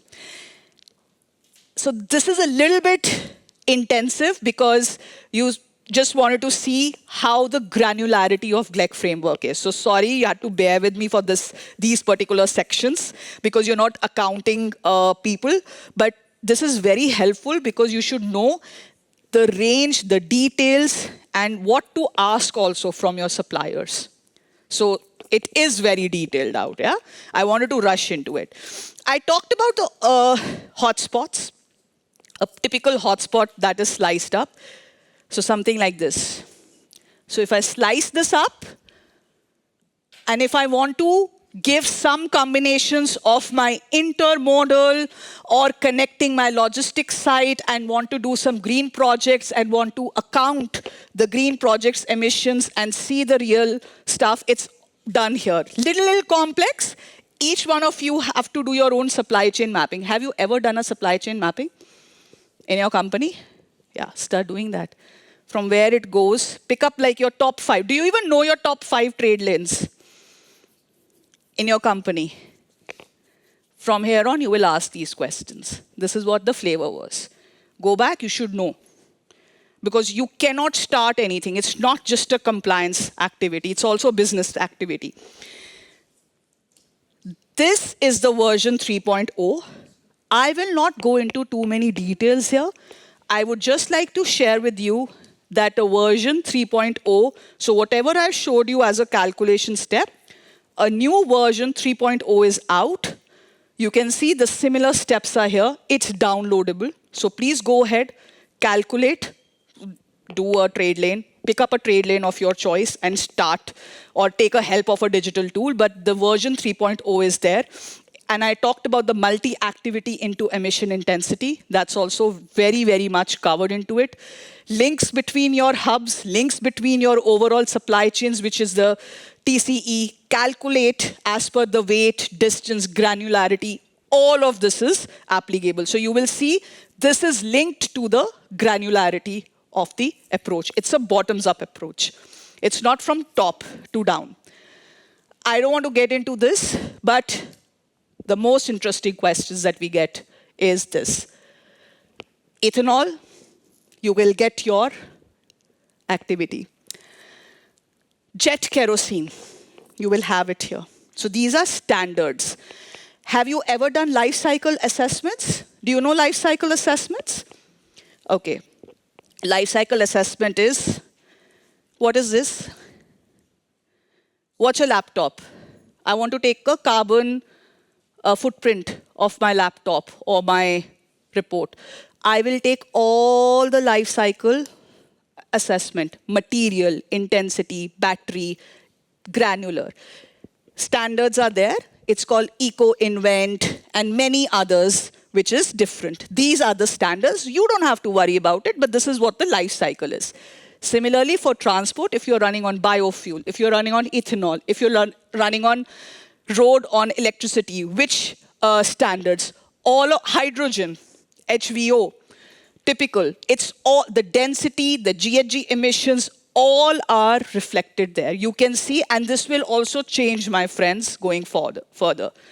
So this is a typical factor. If you're running, you know, you have those claims.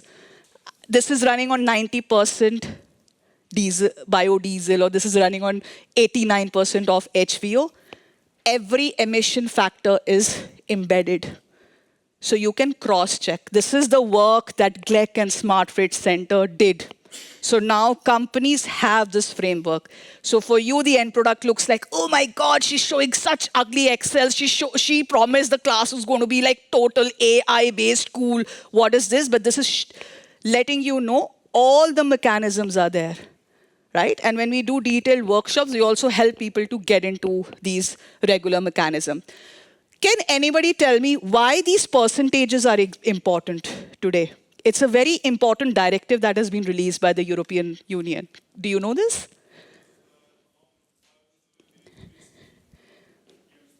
Yes, this is exactly. It is also a futuristic scenario. The most importantly, how many are you from the marketing teams? No one. You know, when your marketing teams, airlines, when they're putting claims, and if it is not backed by a methodology, it's being contested under the EU Green Claims Marketing. So you see all the airlines and all, when they are getting that, how are you claiming all of this? You know, my 100% of this truck is made on French fries oil. What's the basis of methodology? The purpose of it is this. So it's all interlinked, right? So typologies, clean cargo is there. These are basic standard frameworks apart from the larger sustainability frameworks. This is largely used for container vessels. And please join the Clean Cargo Working Group. It's a very interesting working group of ocean. I think you're already aware of it, ocean carriers and shippers and so on. Again, like I said, nothing to do with region. Trans-Swiss, Trans-Pacific, basic, the busiest of the top 10 lanes are also giving you an aggregated measurement here. I just wanted to go through all. So this is also showing you the top lanes. So it's not just European-centric. That's one of the key questions that we keep getting around this, right? Oh, yeah. My solutions team used to go bonkers with the fact that, hey, they are asking us in kilometers. They are asking us in this particular unit measurement. So what should we do? How do we calculate? So even as per your cargo type, a standard tons per conversion rate and also weight measurement factors are also, unit measurement factors, sorry, are also given to take into account. This is also inclusive for rail.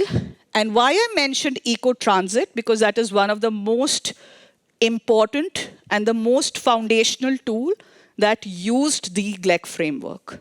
So major companies use eco-transit as a most famous GLEC tool because it covers all these modes and now logistics sites as well.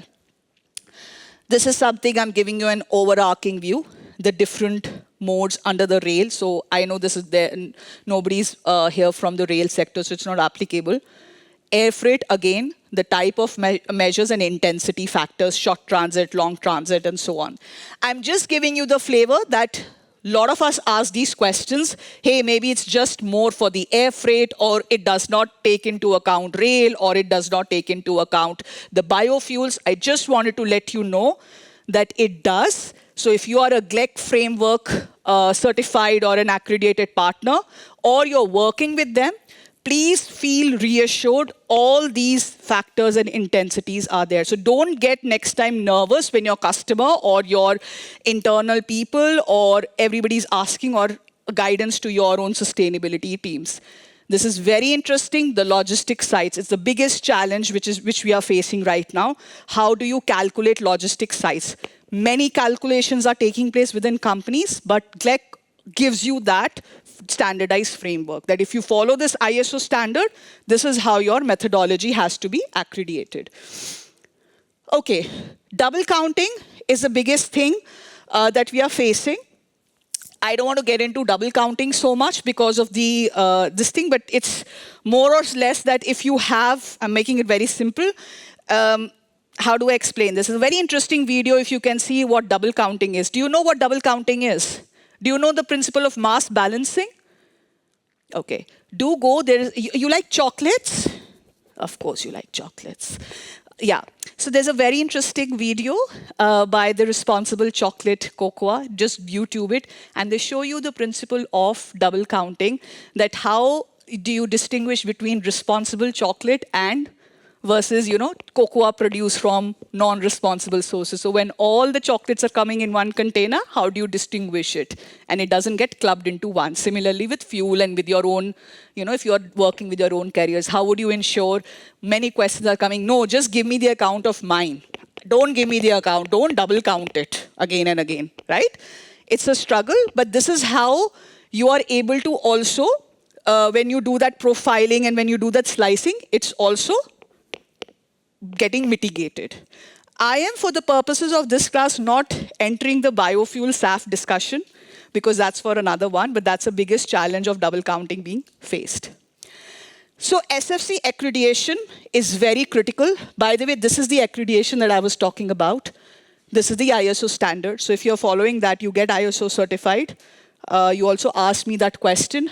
So these are basic certificates that you get. You can get in touch with me or even with any of the organizers. We'll be able to help you. And there's also a very interesting course around this. And this is how the whole reporting methodology assessment, which I just showed you in a crash course, is done. But one thing I wanted to share very interestingly is this one, which you will really like. How the role of digitalization is helping this. So I took Pledge as an example.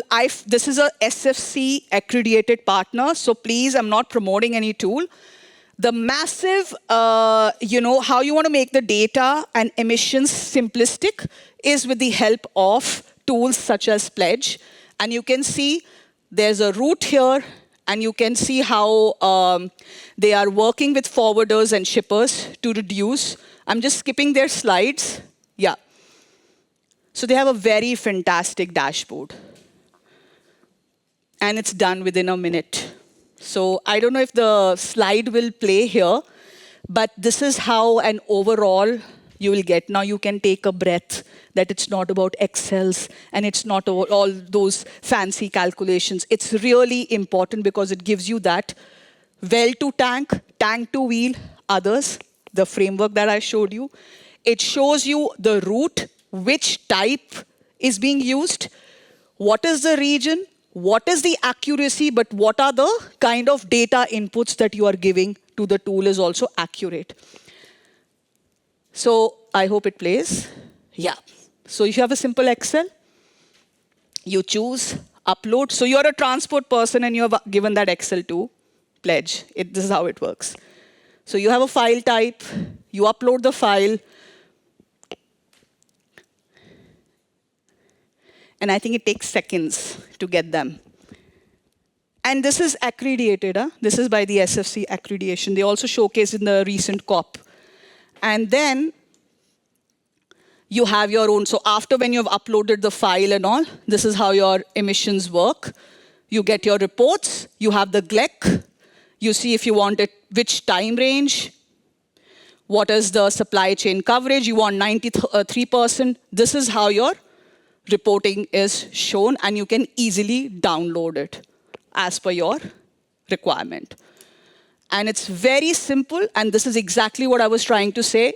It's showing you multiple lanes, multiple scenarios, which region, but also which time frame had high and low intensity, and this is your life cycle analysis, completely done in a very, very short span of time, but it also depends on your data accuracy, and so on.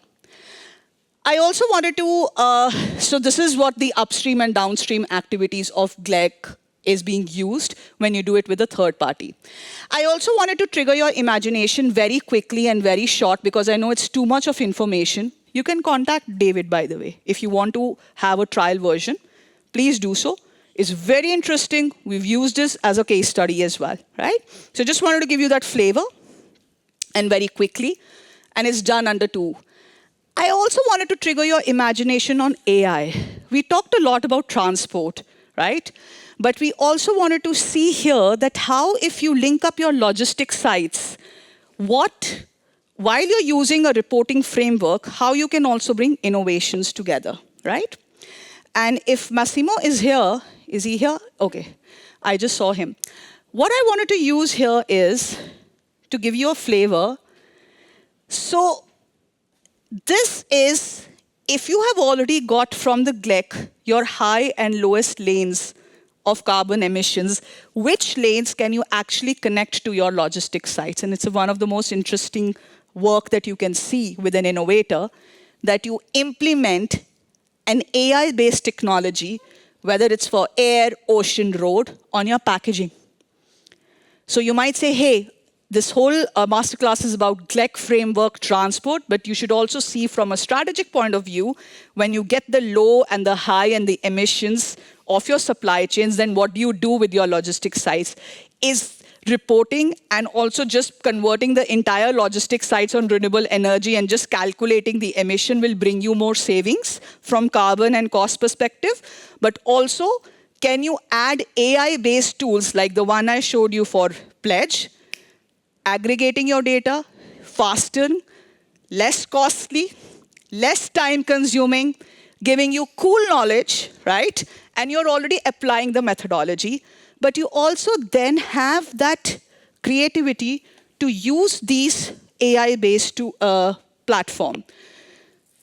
It is sure shot if you do the alpha augmented, it brings 20% improvement on logistic costs, CO2 footprint, but also warehouse utilization. And it's also used more on the freight packaging context. I'll give you very simple snapshots.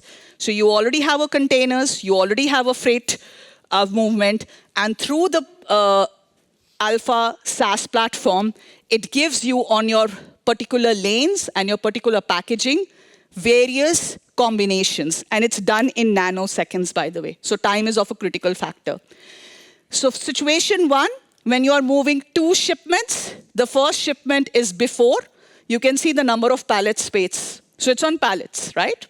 How this is being used. And when you apply, you have a reduction from 11 to 4 pallets, right?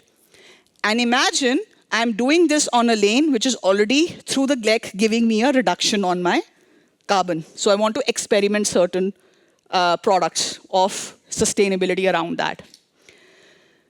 Again, for ocean, how can you use AI and get these reductions? So I'm just triggering your imaginations into that. And this is happening. It's a real-time case study. So for a case, if you're into manufacturing, one facility, 17,000 air shipments. So understand the whole volume here. 66 shipping restrictions. If you had to do this manually, it will take you 19,000 calculations, 2.4 manual hours, and 42,000 manual hours annually for each shipment. If you use an AI SaaS platform, look at the time, but this is what I wanted to say. It brings average cost and average reductions. Carbon and cost go together, right? So a greener chain, let's say one optimized shipment saves around 2.3 metric tons of CO2. And this is what I wanted to say, GHG equivalent, when I was showing you the GLEC framework gases. What does it mean? What does the number of a report means to you when it comes, right? So we come with, I showed you in the pledge, 14,306 CO2 saved. So what does it mean? How would you talk about that impact? So remember, 2.3 metric tons is like 6 months of a person's CO2 footprint, 1 year of less of car usage, and 3 years plant-based diet. That's your impact to a simplistic person. And why I wanted to show you these aspects was that reporting by itself is not a standalone framework. It has to link to what the previous speaker was saying, to your internal strategy. Freight is not just linked only to your fuel emission factor. It will give you strategies to formulate projects and technologies, if used correctly, are the drivers of change. So this is for each sector that can be used. And yeah, I just wanted to end with that because the frameworks are here to give you guidance. Tools are there to reduce the burden and cost and simplify reporting. And then utilize that imagination, go and work backwards. It doesn't have to come from sustainability teams to make your supply chain. So thank you so much for bearing with me to understand the granular calculations. It was too much information, I know, especially with the audience, which is like understanding what is life cycle, what is GHG. But I thought I tried my best to make it more interesting. But please go through the RISE course if you're interested to learn. It's very, very interactive, much more granular. Get in touch with me or Asta. We'll be happy to share you the codes. And yeah, if you're interested to partner with Pledge, the email is there. It's an SFC accredited partner. Go ahead. There are 25 accredited partners and coming up with very fantastic innovation technologies. Massimo is here from Alpha. We are not promoting anyone, but we wanted to, because the Green Hackathon was taking place, how you look at the supply chain with a different vision. So thank you. And if there are any questions, any comments, any questions, any other information, I'll be happy to share that. Yeah. Oh, yes.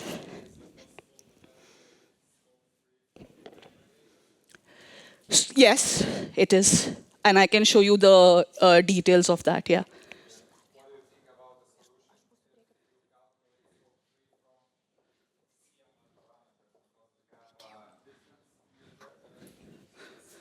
Yes. We have, sorry. Then we have loading factor. Loading factor, yeah. Yeah, so we have transport mode. Yep. And this we add, we can add empty miles. Empty miles, or returns, empty mile is getting calculated in GLEC.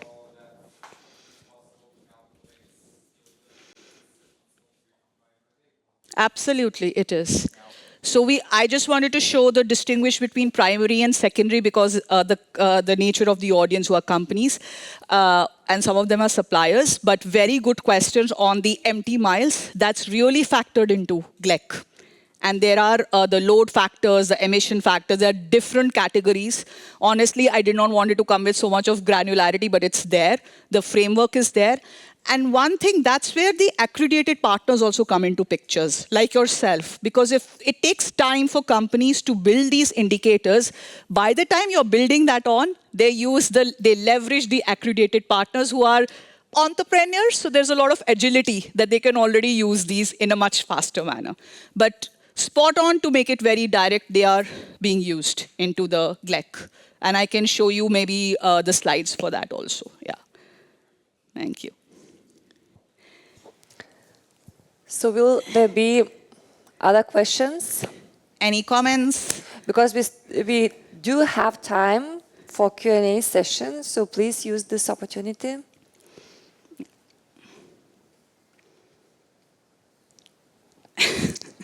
I think we made it very engaging in between. Yes, so, Marco. Yeah. What about how to utilize this GLEC framework in procurement of logistics services? Fantastic question, Marco. And that's why I had asked Asta and the procurement playbook, as you're aware, the Smart Fit Center has come up with. And the whole aspect there is this conjoining of GLEC into the procurement. It's a playbook across different modes, across different categories, and I think even industry sectors. And that the linkage is definitely there in terms of the procurement. But also in the context of suppliers, when I was showing you the scope 3, the purchased goods 3.4 or 3.4, that's very, very critical because you need to understand the whole, the way your goods are getting procured from different suppliers across different regions. What is the benchmark to which you can guide them? In my experience, some of the suppliers, while they want to be sustainable, they just don't know how. And they find it too, because of the tier 1, tier 2, they just sometimes feel it's very costly because they are not aware of it. So the procurement playbook, by the way, it's very important for all of you. It is easily downloadable from the Smart Fit Center. And you can download that procurement playbook. It gives you immense guidance and even categories to guide companies to integrate the aspects together. After all, it's a supply chain. So you have to plug all these points together. Yeah. I hope it answers some of your queries. Yeah. So that's interesting. Yeah. So we have another question. Yeah. Hello. Yeah. In few years, it's clear that those SMEs, logistic companies, of whom there are 10,000s, if not hundreds of thousands of them in the world, they will have to start reporting what is their scope 1 and for clients scope 3. But it's very clear that for each of them to be doing GLEC Masterclass, GLEC training, all this methodology to dedicate a person working full-time, it's clearly that it will be too difficult. Do you see AI or some kind of standardized solutions that may come up in the future where really for a few persons based company, it would be a good tool to really just put data out and in and get it out in a matter of seconds? And will it be possible, you think, to do it in a simple, easy way? Absolutely. I think first it's a very important aspect that you mentioned about the SME because certain countries have their entire 70% of the industry sector working on SME, especially from the country where I come from, which is India, right? And they are our suppliers here in the Europe, right? To answer it very crisply, one, that is the reason the GLEC came with the framework first. That, guys, this is the framework, this is an ISO standard, please ensure everybody is following one methodology. Because the critique was there were so many other frameworks on sustainability, at least for the transport and logistics. And that was also a related question to your previous, to the previous person as well. Marco was also asking the procurement, right? What is the guidance to these suppliers? So that's very critical. The universal framework is there and it is free to use. Second, tools are there. Absolutely, I agree. There has to be one tool, and the number of players they are here with SFC makes it very simple and easy to use as well. So the reason I showed David's pledge was this, that don't get bounded. SMEs do not have the time, not the bandwidth, not the knowledge to go into multiple frameworks and so on. And technology helps you to simplify this. Ultimately, what are you doing with that number is critical, not what you're producing the report.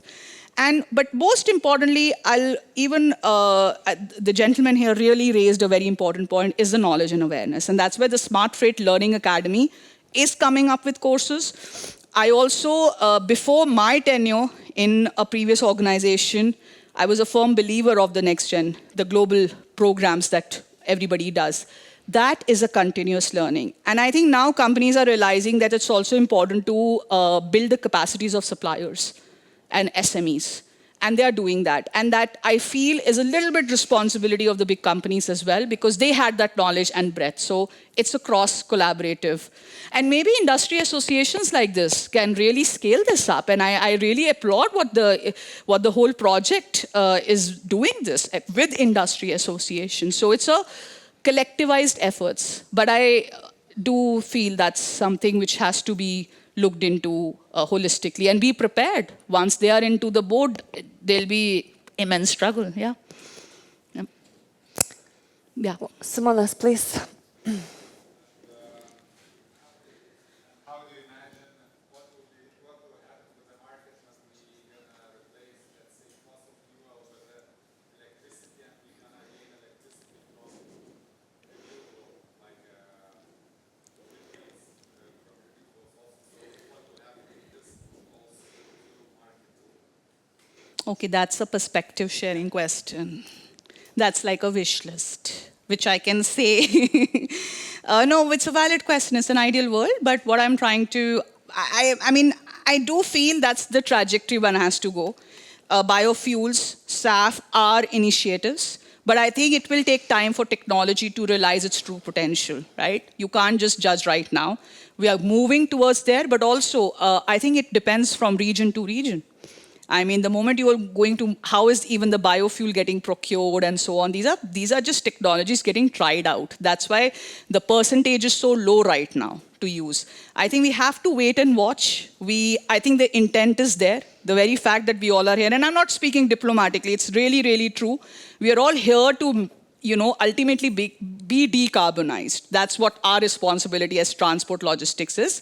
But it also depends on, like you rightly said, political regulations, subsidies, support from the government, customers taking it, right? There's also a critique that, hey, we are producing green hydrogen or bio-based, but there is no customers to take because of the pricing, right? So I think it's a little complex answer right now, and maybe I'm not in that context to answer it as an industry, but that's the intent. That's the roadmap has to be built. That's just a perspective, yeah. Thank you. Thank you. Yes, Marco, again. Do you have any thoughts on how to overcome the basic barrier of data sharing between organizations? Because emissions data is very much performance data, so and I think there is a strong threshold for companies to kind of start sharing it. Absolutely, and that's also a struggle that I have as a sustainability person. And I think I can share that with this audience. A typical example, sharing of best case practice as a sustainability professional. When you go in sustainability conferences, trust me, even competition comes together as sustainability professional and we share practices. But it was a revelation for me when I changed the teams and when I'm going into big different sectors, the whole, we can't share, you can't share this is competition knowledge. That I will put a perspective, and it's my perspective, that also hinders the progress. Today, we are in a world where of course, we have regulations on AI and data sharing and GPDR, but we must share practices. We have to learn. This is a collective agenda. You cannot run this by your own. Now we have realized it a lot. So I particularly feel that's important. That is where, as a strategy, you need to collaborate with innovators and entrepreneurs. It was a strategy I used. It was very, very rigid. It was a change management process. No companies are open for it. because of data regulations. The amount of checks to even implement a particular tool in a company takes immense time. But I think that's where we need to simplify the process and use collaborative models, collaborative workshops, and use those pilots as imperative, as really, really compelling example. We are in a Google Tech platform, but Google is actually doing a very interesting initiative of sharing AI sustainability emissions in Netherlands. So they call companies together, and they host it, and they share. I just got reminded. And they do it openly. So you need companies to come together and share. And I'll end with that. One of the biggest example of this was the pharma sector in COVID, if you see. They shared their data. We can have on sustainability, and that's why they came together and they collaborate a lot on these factors. So something to learn, but I think it should be simplified more. Yeah, it's a change management. Yeah. Thank you. So I think I have a question. over there.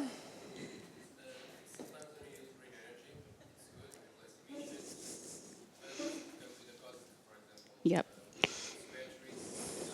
Yeah. Solar, thank you. And even solar panels, solar farms, they can ruin the soil. Those kind of negative aspects there are in the shadow, let's call it that. Are those taken into account and are going to be taken into account in the GLEC framework? Yes, yes. I think I showed that because the bio-based materials, the way the technologies are moving, it's already there as a category to be embedded. In fact, we were just talking about an HBO example, and it has to, because not from the cost perspective, but also from emission factors to build a use case. And I'm really talking how you are putting these projects in front of your planning and the board. If you need internal buying-in to establish a strong use case, it's very important. And of course, we have those debates. I used to have that, but I also had customers who were even paying on pilots, and they wanted to run on biofuel. So it's also how governance is doing that. But if you have to make a use case, you need to have a methodology backing it, now even more externally. So tomorrow, if you have to claim, or the so-called claim that this is running on green hydrogen and all, the GLEC says, here it is, and you can establish this and say, we did our calculations by GLEC, it's an ISO standard. So here, marketing team, you're able to publish this in this factor, especially on disclosures, on sustainable reporting. Okay, yeah. Thank you. Me again, sorry. No, it's okay, man. I just wanted to ask, for example, if companies report with primary data, who checks the accuracy of that data? Fuel consumption, kilometers, and so on? Well, now with CSRD, your entire data is going to be checked by EU Commission because you have to upload the data. You have to upload your whole report onto the EU. So it's coming. So therefore, if you are a supplier and a transport provider, and if you're a customer who's going to report a CSRD, I think that's what the previous speaker was also trying to share. Now it's becoming even more robust. So yeah, that's going to be there.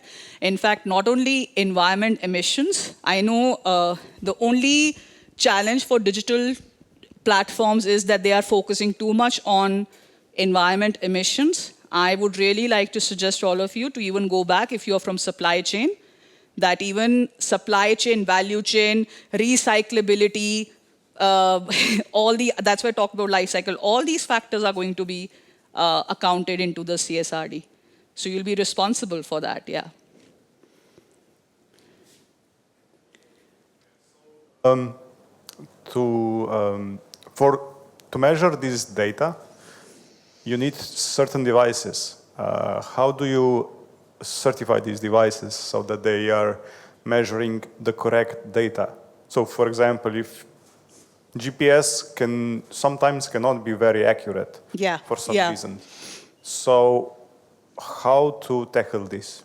So the Smart Freight Center, that I would say with a lot of confidence that this is being tackled now. The SFC partners that I showed, and you can actually Google right now and check.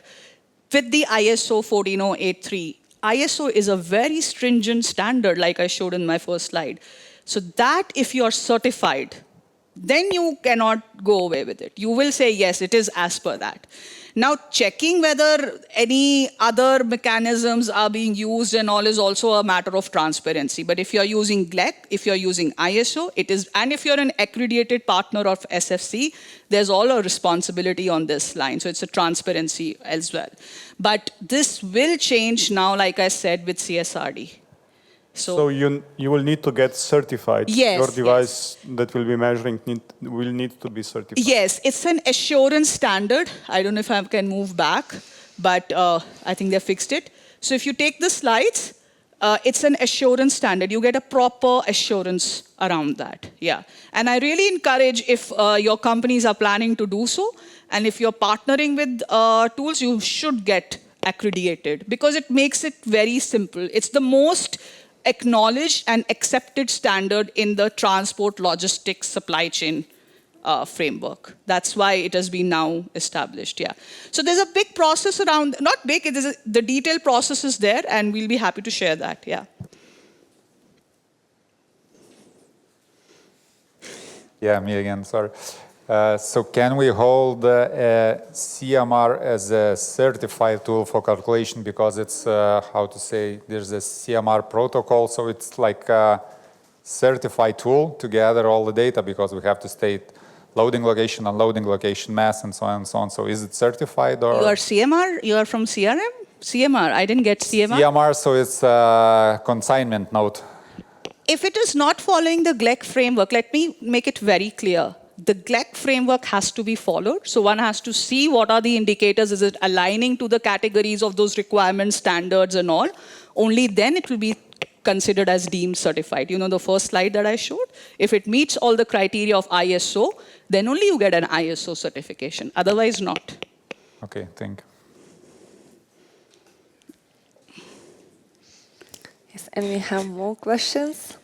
Yes, I like Yeah, it. this session turns out to be more and more fun. My question is a bit related to a previous gentleman's question about certification, but about certification of fuels. For example, it's the same engine for biomethane and simple gas, and there are currently in the world there are no available certified standards or certificates that say you really fueled your tank with biofuel, biomethane versus simple biogas. If the companies want to report, do you know if it's coming also some kind of standardization or certification? Yes, absolutely, and a great question also because so there is a book and claim method that is coming across, but it's also getting, reframed because of the recent changes and all. Specifically for companies who are using insetting as a strategy against offsetting. Insetting is when you are improvising through the use of fuels, your own value chain, and so on. Book and claim method is another initiative by the Smart Freight Center. It's also bringing together all suppliers and consortiums of companies to come up with certifications. Currently, ISC, I know, is a certified body, and the RSPO is already giving certification on the SAF and the biofuels. They are. But to give the certification on the book and claim method, whether it's 100% on this biofuel, that's on the way. It is there. Many companies, airlines are already using it, but they're also going towards making it into, like they have made this into an ISO standard. They're also going to try to make it into an ISO standard. So that's coming. But ongoing, I know ISC is a body which certifies, and I know RSPO used to certify, but it's all now getting converged into it. And I think IATA is also working around this method. So yeah, it's coming. Yeah, it's already there, but you can also take the details from the SFC. It's all there in the public, yeah. Is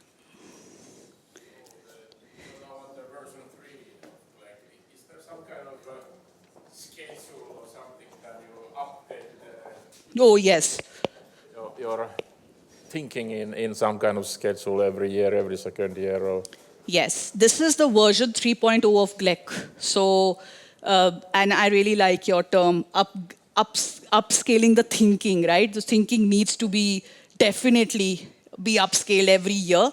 This is the version 3.0. This GLEC earlier has really went into a lot of rigorous improvements, and there will be scope of further versions. By the way, I don't know if you're aware, even CSRD, the ESRS, the double materiality, companies have to upgrade their versions every year. So it's also related to that, yeah. It will be, it's also true for any ISO standards, there's a time period, it will. So it's not fixed, huh? It will continue to have its cycles, yeah. Yes. Just maybe going from one sphere to a more general, thank you. Yeah. To a more general and social sphere. What role does society awareness of these emissions play, and how does it play back into company behavior? Oh my God, that's a fantastic question, and thank God for raising that, because I was just missing where is the social aspect coming. Yes, and that's, so one, I see the suppliers. One, external, let's talk about external stakeholders. Community, consumers, these are your NGO partners. How are they compelling a major industry sector to completely change? I'm from Netherlands, and Hague is famous for that. And I was also sitting previously last week in the very famous Congress as a speaker, and the EU Consumer Organization person was there, and he says, we are going with all the sectors now. We want them to be accountable. So consumer pressure is definitely one of the most driving force. And when I say consumer pressure, is not only just activist groups and all, but sound methodology of EU consumer organizations and all. That's very important, that's external. How it drives change internally is very critical, like you just said. We need change agents inside the company. It will not come from sustainability units. You need change makers. And there are companies who have excelled this. So trainings, knowledge sharing is the most undermined, I would say, initiatives within companies, but I think it's the most sought out initiatives. Reliability on external consultants, and by that I don't mean independent consultants, I really mean the big fours. It should be really, really curtailed a bit, because you have that, and when I say you, it's the company, you have that capacity to build your in-house resources. And famous companies have done that to really come up with that roadmap. And social aspects is so critical that it is now compelling companies how to do stakeholder engagement, which is the first rule that we are taught in sustainability. They don't know how to talk to NGOs. I'm sorry, and don't quote me. I'm working on one of the key CSRD projects, and trust me, they don't even know how to make a stakeholder questionnaire. And it's like stakeholder questionnaire is how I can get few stakeholders from research institutes and NGOs in one, platform, and what are the focus group discussion questions. It's the basic thing that we should know, and that's also not there. So it's triggering our way of engaging. It's a cultural shift, and this is how the business shift takes place, because then the governance sees these use cases. You can only come up with pilot projects when you bring stakeholders together. And one thing I really wanted to say, it's very easy to collaborate with external stakeholder rather than internally. That's why the gentleman also said it's very difficult to move things inside the organization, because we have a rigid shift, we have a rigid mindset. So it's a change management. And for me, and I'll end with that, I really believe the power of research institutes and universities. We need to partner with them.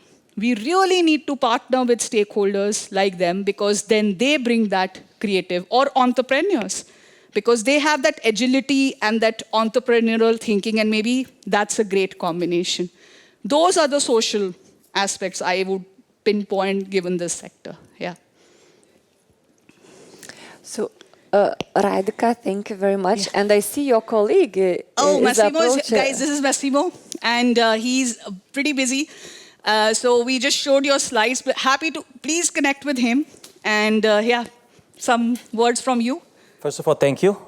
Very inspiring, by the way, as usual, right? So she inspired us also the way she's inspiring you guys. You showed the slides? Yes, we did. And right, I think we'll have questions. So I think what's important, and maybe I jump up there. Yes, please. It's okay. Yeah, you see that inefficiency is basically driving a lot of CO2 emissions. If you saw the slides, it's about, for us at least, the center of gravity, you're all in logistics, is the shipment. So if the shipment is inefficient, it's a snowball effect throughout all the supply chain. If it's the truck, the airline, the container, and the truck at delivery, right? So that has an impact. So if you are more efficient on shipment level, that reduces not only your cost, but also CO2, right? And we're here about CO2, Yeah. so I should turn that sentence around. It's not only reducing your CO2, but also your cost, because all the other solutions which are out there, SAF, which everybody should still do, electric trucks, everybody should do it, but they cost more. So why not reducing costs, be more efficient, and reduce CO2 overall? And Massimo, you know, and I'll make it very interactive. You know, the whole masterclass was about GLEC framework and carbon reporting. You've been with us in the hem of it. How does Alpha's value assessment is also one of the carbon reporting methods? Can you just highlight few indicators just to let them know? Yeah. Of course. I mean, look, in scope 3, of course, right? So what's important to understand is every kilo which you save, you don't have to transport it. So that's the full GLEC framework as well from A to B, truck. Yeah. CO2 on airplane, right? What is the inefficiency kicking in into the shipment, basically by saving that? And the truck at destination as well as warehousing. And overall also, I mean, the pallet saving, right? I mean, a pallet which you don't have to ship is also a pallet which doesn't need to be produced, doesn't need to be brought to the warehouse for packing, and also the wrapping. Less pallets because you pack it a lot more efficient is also driving less plastics, right? And less plastics means less CO2 and taxes and plastic in the environment overall. Yeah. Yep. And I think that's interesting to have a overview because everybody was like to how the digital is imbibed into the reporting. Yeah. So thank you so much. Thank you. Yeah. Appreciate that. Any other questions? Any comments? No. Yeah, and you can in the coffee tell me how bad I was, so it's okay. So thank you very much. This was really very much inspiring, and I do believe that everyone here now has a lot of homework to do. Thank you very much for spending your time, precious time here with us. And now let us gather at the coffee break and mingle with each other, with colleagues, and learn some more. And we are looking forward to coming back here at 4 p.m. sharp. Thank you very much. Thank you so much. Thank you, thank you, thank you.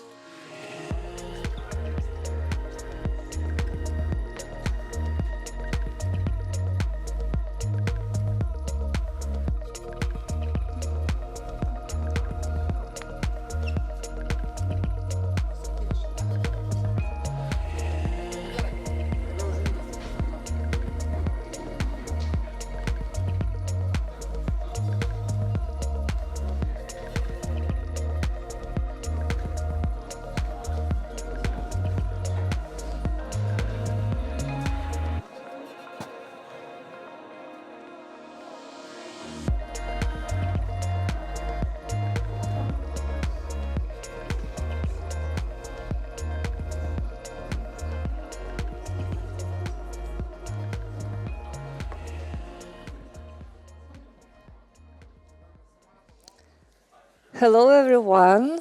Welcome back. Hello to the newcomers who joined after the coffee break. And hello again to those who came back from the coffee break. So just to remind everyone that we have in-person participants here at Vilnius Tech City. Also, we do have a number of participants who join us online. And we are starting now the second part of our GreenLogistics Masterclass. And during this second part, we will have one presentation and one panel discussion. So now, not wasting the time, I would like to invite Ieva Marciukevičiūtė-Vinskė, who is transport digitalization policy expert. She works at Normalis Tech. And she is PhD candidate in economics. Ieva will focus on European mobility data spaces and future of digital logistics in EU. So Ieva, please, the floor is yours.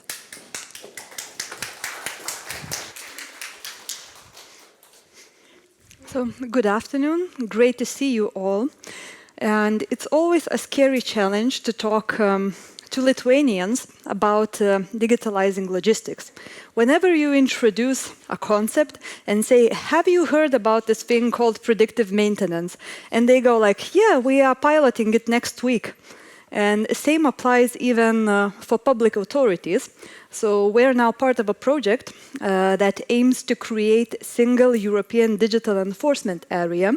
And such things as reading number plates and automatically pre-checking some of the information that is required to control road transport across EU is considered a great ambition. But when we are interviewing our own authorities, they are solving such challenges as our artificial intelligence is not as efficient as we would like it to be, or that we are developing this already second generation of our system, and we are a bit unhappy about how accurate the predictions are.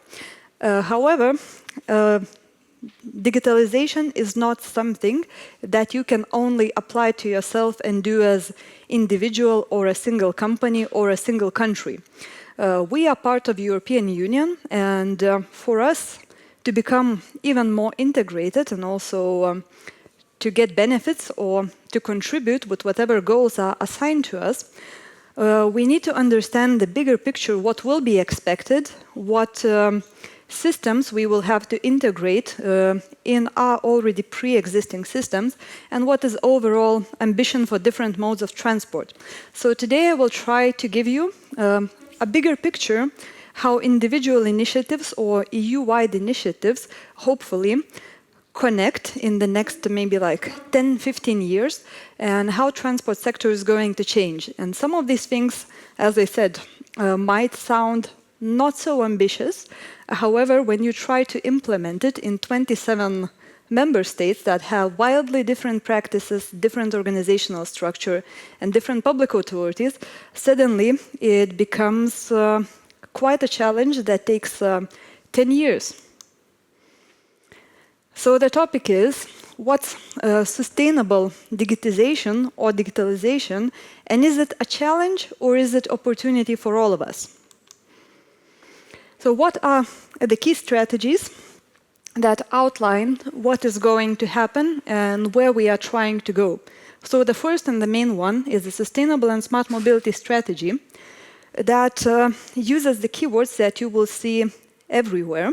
So it's inclusive mobility. That means that it's accessible to all people regardless of their abilities or special needs that they might have. Sustainable is that it's financially viable, that it's environmentally friendly, and also it has a social aspect. So in digital, that would a very good example of that would be if we are adopting AI to do some of the tasks, but letting go 40 people in a region where employment is very sparse, will that be a positive impact or will it be more of a negative impact? And transport is expected to be a significant contributor in moving towards climate neutral economy, and digitalization is quite significant part of it. As investment in infrastructure, it's expensive. We already have a lot of it, but digital measures are expected to optimize existing systems and integrate modes of transport in a way that requires less investment in the physical. And EU is talking both about passengers and freight, but today we will focus a bit more on the freight side. So digitalization for decarbonization covers 4 major areas. So it's a zero pollution action plan, and in digital that means either restricting movement of transport in more sensitive areas, distributing it more efficiently, moving towards engines that do not produce emissions, circular economy, which in transport we need to now to start thinking about full life cycle of the vehicle, even before we purchase it. So along its lifetime it will be producing some pollution and emission, but it does not end with that. You have to consider how will you dispose of this vehicle, what components it has, and which of those components might be reused or might have even more impact on the environment. Biodiversity is a bit more of a side effect of greening transport, as if we reduce emissions, hopefully, the systems are able to recover themselves. And also mitigating climate change as much as possible. As you can feel it by yourselves, it's end of May and it's almost 30 degrees. So I don't know about you, but it really scares me every single spring. What is happening currently? That initiatives are quite fragmented. So some of them are applicable maybe in 9 member states. Some are only applicable in 1 member state. Some might be available across all EU, but they will carry just 1 or 2 functions, or will be strictly for public sector and not available for private sector. And also we as a continent are losing a bit in this innovation war. So one of the efforts what EU wants to do to reach this interconnected, climate neutral and competitive EU, which are another keywords where we are all trying to go as a continent, is to creating better opportunities for our businesses. And these better opportunities can be in any of the areas. So it's both business to consumers and businesses to businesses and businesses to government and government to business and government to government. So we are trying to innovate everywhere. But anyone who has ever tried to create any solution that is digital and smart will know how incredibly difficult it is to have to get access to good quality data and to maintain that access all the time. It's quite frequent that with open data initiatives, somebody just to show off that we are contributing nicely will put out a data set for 1 year or maybe 3 months, and there will be no follow-up. So you can develop a prototype or concept for that data set only to find out that the organization moved on and has already purchased a different system or different devices, and this type of data will never be available again. Or there is simply no data. So to deal with this challenge, all of EU digitalization initiatives are supposed to start connecting through this European mobility data space that should be usable by all of the participants that I named later, starting from consumers to the government, where this data space is supposed to open access to high quality, reliable data that can be reused in different systems. So already it's been populated with some examples. There's quite a bit, and so you can investigate later. Quite a lot of them are from a few countries, so hopefully it will continue expanding as it's still quite new. And the whole concept is that it should provide the access, create opportunity for pooling data. As having data for just one country, it will not allow you to create a very reliable and good product. It will be limited to local climate conditions, local traffic, etc., etc. So it's supposed to give this free access and to support innovation, that you will know that it's not going away, that the data has been provided according to quite strict protocol and structures, that it's reliable, and that you will have access to regular updates. And all initiatives, upcoming initiatives, are quite strongly pushed, or it's very strongly suggested to develop solutions that are compatible with this EMDS. So you will start seeing this thing more and more in open calls, and you will have to explain how whatever you are proposing complies with the principles, or if you are creating data sets that can contribute to this data space. And in the communication about ambitions for the data space or key development areas, we can find information for every single mode of transport. And you will notice that some of the words are constantly repeating themselves, like this interoperability, also connecting different modes of transport, as it supports the previous strategies. And in Waterborne, we are supposed to work towards improving public services for fleet owners and for individual vessels. as we as consumers are getting more and more used to a high-quality digital service. And we expect the same level of service everywhere, so including environments that are normally business. So now it's already a good example is ADMIRAL that was born from a platform that is helping with port calls and providing early information what service is available at the port and giving opportunity to order the service in a nice bundle without giving countless phone calls or sending emails. So such systems should become the new normal and should be applied much more commonly. And another big area in waterborne is sharing data on environmental conditions for the vessels and supporting port call optimizations. So hopefully we and also researchers in the environment will have access to better data. As now just carrying ad hoc measuring initiatives, again, it is not allowed to create high quality forecasts and predictions. So this data should improve these opportunities.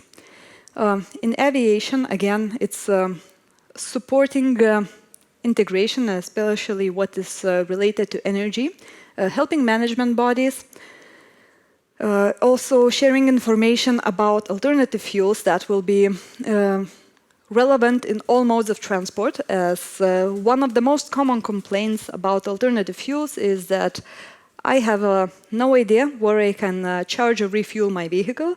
I have no idea whether these fueling stations will be available, what's their capacity, although this data should be easily accessible, but to this day it's not. So in aviation, that is one of the priorities.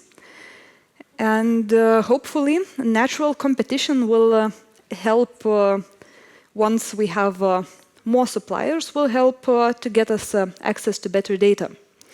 Road safety is one of priorities, as there's Vision Zero you might have heard about, that we would not lose any more of European citizens to accidents on roads. That is very unnecessary, and I'm hoping this day comes sooner than the strategies are envisioning. So the idea is to improve integration of transport data and cross-country reporting, and better understanding severity and nature of some of the road accidents, as currently all countries classify these accidents differently, so it's impossible to tell who's doing well or if some of the initiatives have achieved desired impact. For example, some requirements for vehicles, are they really contributing to less injuries if accidents happen? And access to safety and traffic data could help operators, but I've seen some really interesting applications. For example, Estonians, they have open data for all the insurance payouts, and it's on a map. So if you zoom in, you can see that, for example, some parkings are obviously very poorly planned because they are covered in red dots, as people are constantly damaging their vehicles in that particular parking lot. So it's quite a good indication for the city planners that some parts of the city might have poor infrastructure, poor visibility, or some other issues, and it's not citizens being unruly. Connected, automated, and autonomous mobility is another buzzword we've been hearing a lot about, and some countries are already working quite hard on installing devices and improving communication between vehicles and these devices, as it's opportunity to improve safety, opportunity to create new products, to advance innovation. So it's one of the main goals to provide data that would allow to drive such services. So I'm hoping that we will get at least some of these devices in Lithuania, or maybe some sandbox where we would be able to test solutions, or at least to get good samples of data, because otherwise, unfortunately, we will be left behind with this initiative. Multimodal is another big ambition, And it's relevant as modes of transport. If they are efficiently connected, they can save quite a bit of time or emissions and make use of infrastructure much more efficient. And it's also quite relevant when talking about resilience and having alternative routes, as not everyone is discussing it as one of the greatest benefits of improved multimodal and intermodal connections, that then we would not have to rely on a single road, on a single track, but would be much safer in case of any natural or not so natural accidents. And in logistics, some of these things, like estimated time of arrival, it sounds so basic, it shouldn't be a surprise to anyone, but it's still not accessible in most of hubs or between modes of transport. And while some operators might have this estimated time of arrival in accuracy of like 10 seconds, it will not necessarily be shared with anyone. So opening this information or making it more visible. I didn't know, for example, that in Lithuania we have it for vessels. It has been open since 2009. And surprise, turns out it exists. Unless you ask, sometimes you never find out these things. And it will help, it's like one piece that is enabling all further improvements. For example, if you know that a ferry is arriving with 50 or 70 trucks, and if you have information where those trucks are heading because you use ECMR, as a port, you can plan much more efficiently transport corridors, how to distribute these vehicles, or any terminals in the vicinity of the port can start preparing in advance, because they will know exactly that this thing is coming in 35 minutes. We will have 30 vehicles, so everyone get to work. And I will share a very, very practical example, what I think will be the next biggest topic. So the previous one that is still very relevant was FT. But I'm pretty sure that the next one is this single European digital enforcement area, as there's more and more discussion how to automatically control transport. Road transport is #1 candidate. And both FT and other ongoing activities are moving in this direction, that risk assessment will be strengthened, control will increase in volume and in scope, and more of it will be automated. And now a small challenge. In EU, if we take all the directives that regard road transport, would you guess what is the absolute minimum number of requirements that road transport should be able to prove and are controlled? Any guesses?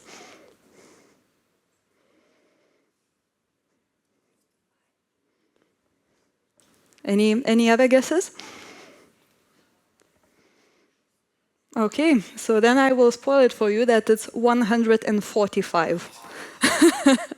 Yeah, so our competent authorities and also any freight and passenger service providers should be able to prove that they comply with all 145 of these. So some of them are overlapping, as they are related to combination of controllable domains. But you can see that as a company, as a minimum, it's not even concerning any of the national requirements. As a company, you have to cover 62 requirements. And as a driver, you would have to cover 70. And what is the challenge? So like in Lithuania, we can drive even without having the physical license. It's no longer necessary. The road police, they just enter your personal identification code and they will know absolutely everything about you. But if they stop any other vehicle, even from EU, all they see is this piece of plastic. And it's impossible to tell if person might have a dozen restrictions in France, 55 outstanding fines in Italy, or in general, they might have lost their right to drive, but simply the country that took away the right to drive does not confiscate the driver's license itself. And now it's almost impossible to get this information about the person, and such people are happily driving across border and contributing to those horrible road safety statistics. Some of these controllable requirements, so it's roughly half-ish, are available in a good number of EU systems. So what EU loves is abbreviations.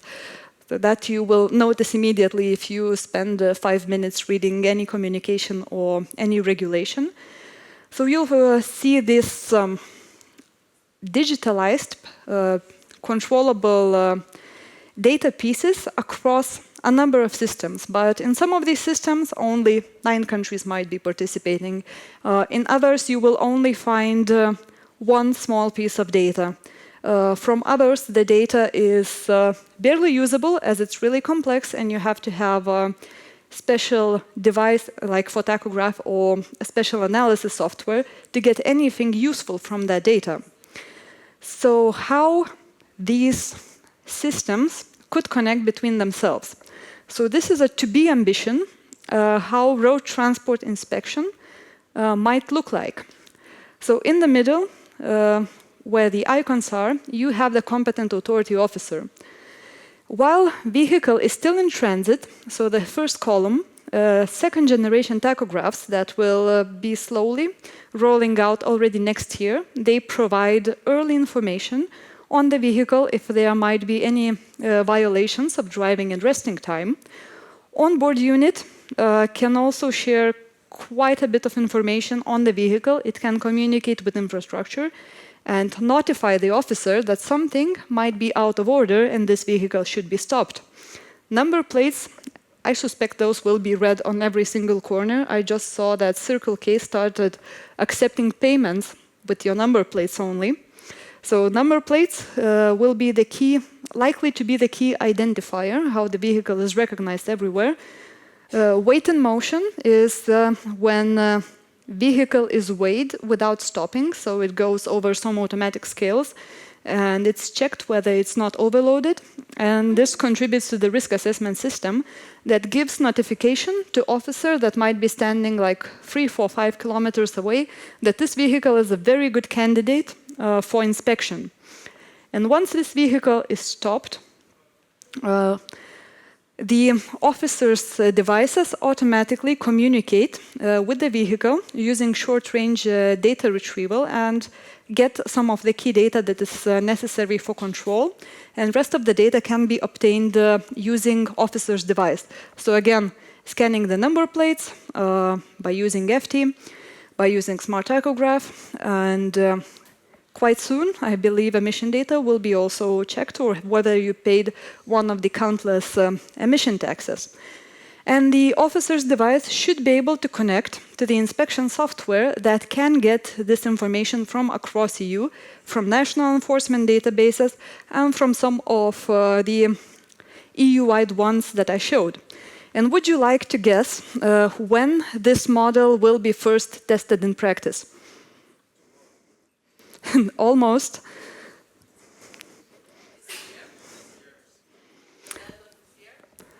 Germans will be testing it next spring. So it will be a pilot, but if Germany managed to do that, and why I say managed is not because Germans are not advanced, but because they have 18 police authorities. So creating anything where 18 different public authorities are able all to connect in the same way and in the same tools is much more of a challenge than just creating one system, as for our road police, who are quite lucky in this regard that they can develop whatever they want. So yeah.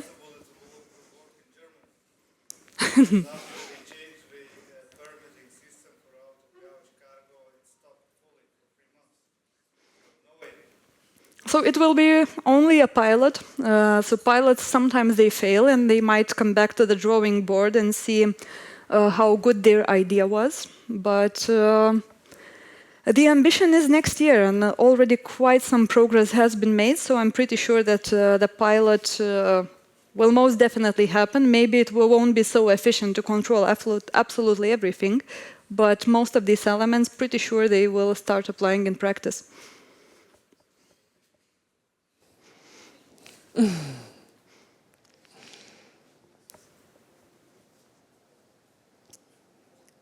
So No more questions or comments. So sorry for scaring no, everyone. Just, I thought that this is your last slide. It is my last slide. So thank you, Ieva, very much. That was really horizon broadening of our horizons, this presentation. I would like to invite you next to me for the questions, as there will be some refurbishment for the panel discussion here. So would there be some questions? And I see already one hand raised.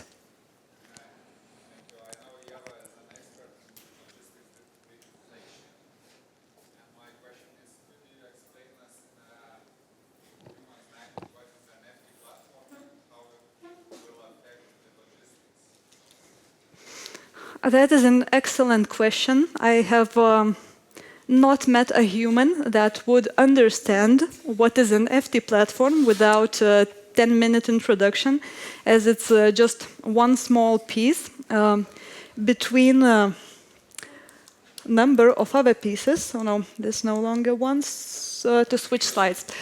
But it's perfect.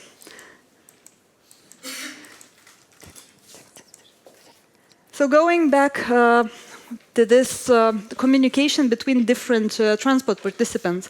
So FT platforms are intended to be business tool that will share some of information about moving freight, so freight that is being delivered to the governmental institutions, so that mostly regards control, compliance, but rest of the platform is supposed to serve business-to-business purposes and share digital documents or data sets that are equivalent to ECMR, dangerous goods declarations, or any other transport documents.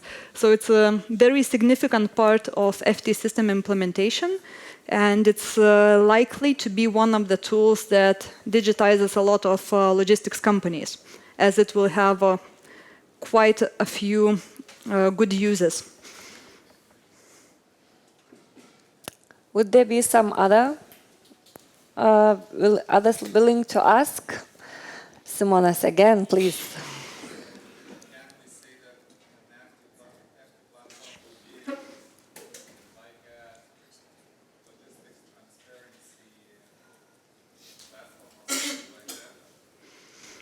It could be.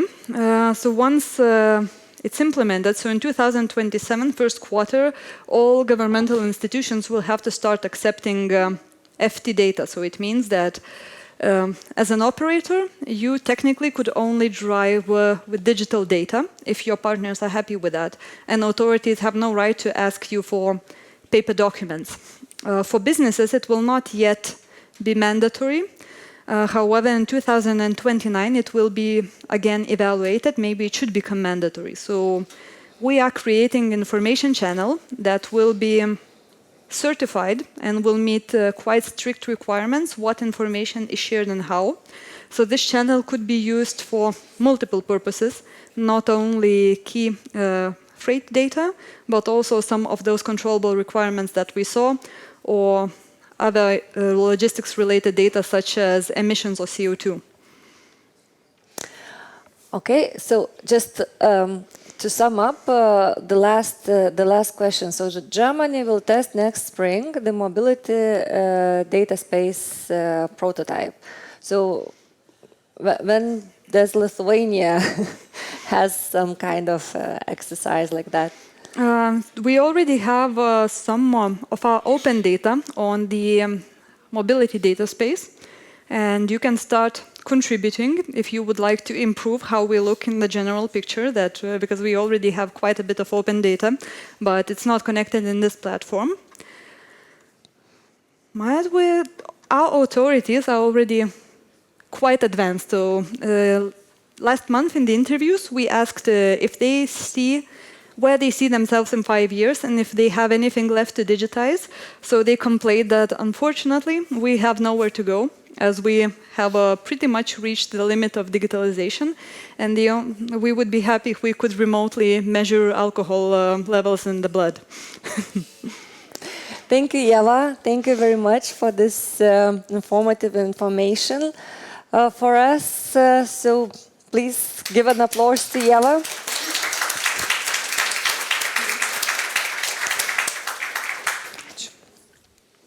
Now, we will start another phase, and the last phase of this event, the panel discussion, which is dedicated to reducing CO2 in logistics, and what are the challenges and solutions that work.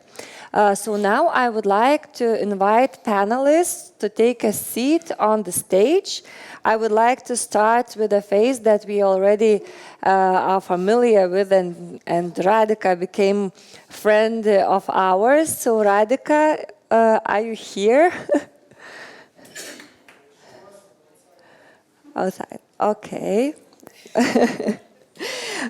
Robertas Vilkaitis, Chief Executive Officer at DPD Baltics. So please welcome. Victoria Tereke, Head of Sustainability at Girteka Europe West. So please take a seat. Eglė Šimė, Chief Executive Officer at LTG Cargo.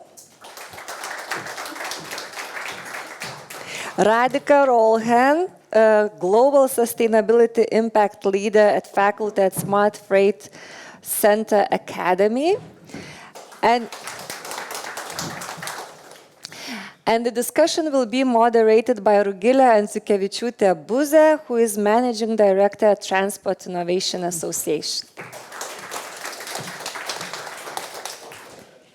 Thank you, Inga, for introductions, and I would like to thank all the panelists who, despite of this beautiful, beautiful weather outside, and that is Friday afternoon, or rather we are going to an evening, still agreed to come and share their knowledge and some insights and expertise to really enlighten us about the solutions, what really works and what doesn't work, perhaps.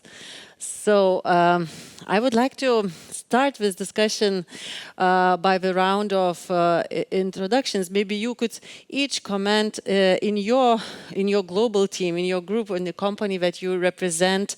Do you currently have a target of how much CO2 you have to cut, and what does it sound like, and is it established, and for what year you plan to cut what size of CO2? Okay, I can start. Hello.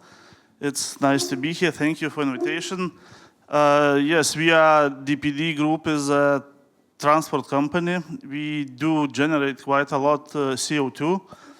And yes, we have targets for its, how to say, decreasing consumption, not consumption, but decreasing emissions. And we set those targets, actually, it's more than 10 years when in DPD we are measuring, calculating, and following how many tons of CO2 we are emissioning. And each year we have actually group target is by 2040 to be zero CO2, which would be decrease by 90% decrease of emission, and 10% is offset, because 100 it's not possible. So, and we are moving forward to that number, and actually around 6-7% per year we are, how to say, decreasing, currently taking 2020 as a basis. Okay, that sounds really ambitious. Net zero by 2040. So like European Union just said. Following those targets as well. Okay, so talking about LTG, I would start that we have sustainability in our vision, and it's very important that we are connecting people and businesses for a sustainable future. And first of all, so we should start thinking about infrastructure. So at the moment we have ongoing project for electrification. So Vilnius, Klaipėda in 2026 will be electrified. It means that from 9% of our infrastructure, electrified infrastructure, we will grow to 35. And with Rail Baltica, in 2030 or maybe later, we will increase till 40%. That means that still we will have diesel locomotives or maybe hydrogen or some other technologies will come. We are looking for that. So talking about the network, of course, on this network we will run electric locos. So at the moment our group is different companies. I'm representing LTG Cargo freight carrier. So we are purchasing electric locomotives. They will arrive in 2026. We will have 17 locomotives, and the other company, LTG Link, for passengers, they are also procuring locomotives for sustainable transportation. But as I mentioned previously, this will be only 40% of the network electrified. So we have to look for the other solutions. And of course, we are looking for reducing energy consumption and doing another projects in our company. Also, I should mention that as a freight carrier, we are developing intermodal transportation, which also lets us, our customers, to save CO2 emissions. So this area of business is expanding. We started in, I would say, 3-4 years ago. It's not something new in Europe, it was new here. In Lithuania, we already had some intermodal transportation products for intermodal transportation developed, connecting Klaipėda to Vilnius or Kaunas. But at the moment, we have 2 routes connecting Kaunas to Germany and transporting freight, mostly semi-trailers or containers, and also Kaunas, Poland. So those are the main areas for CO2 saving.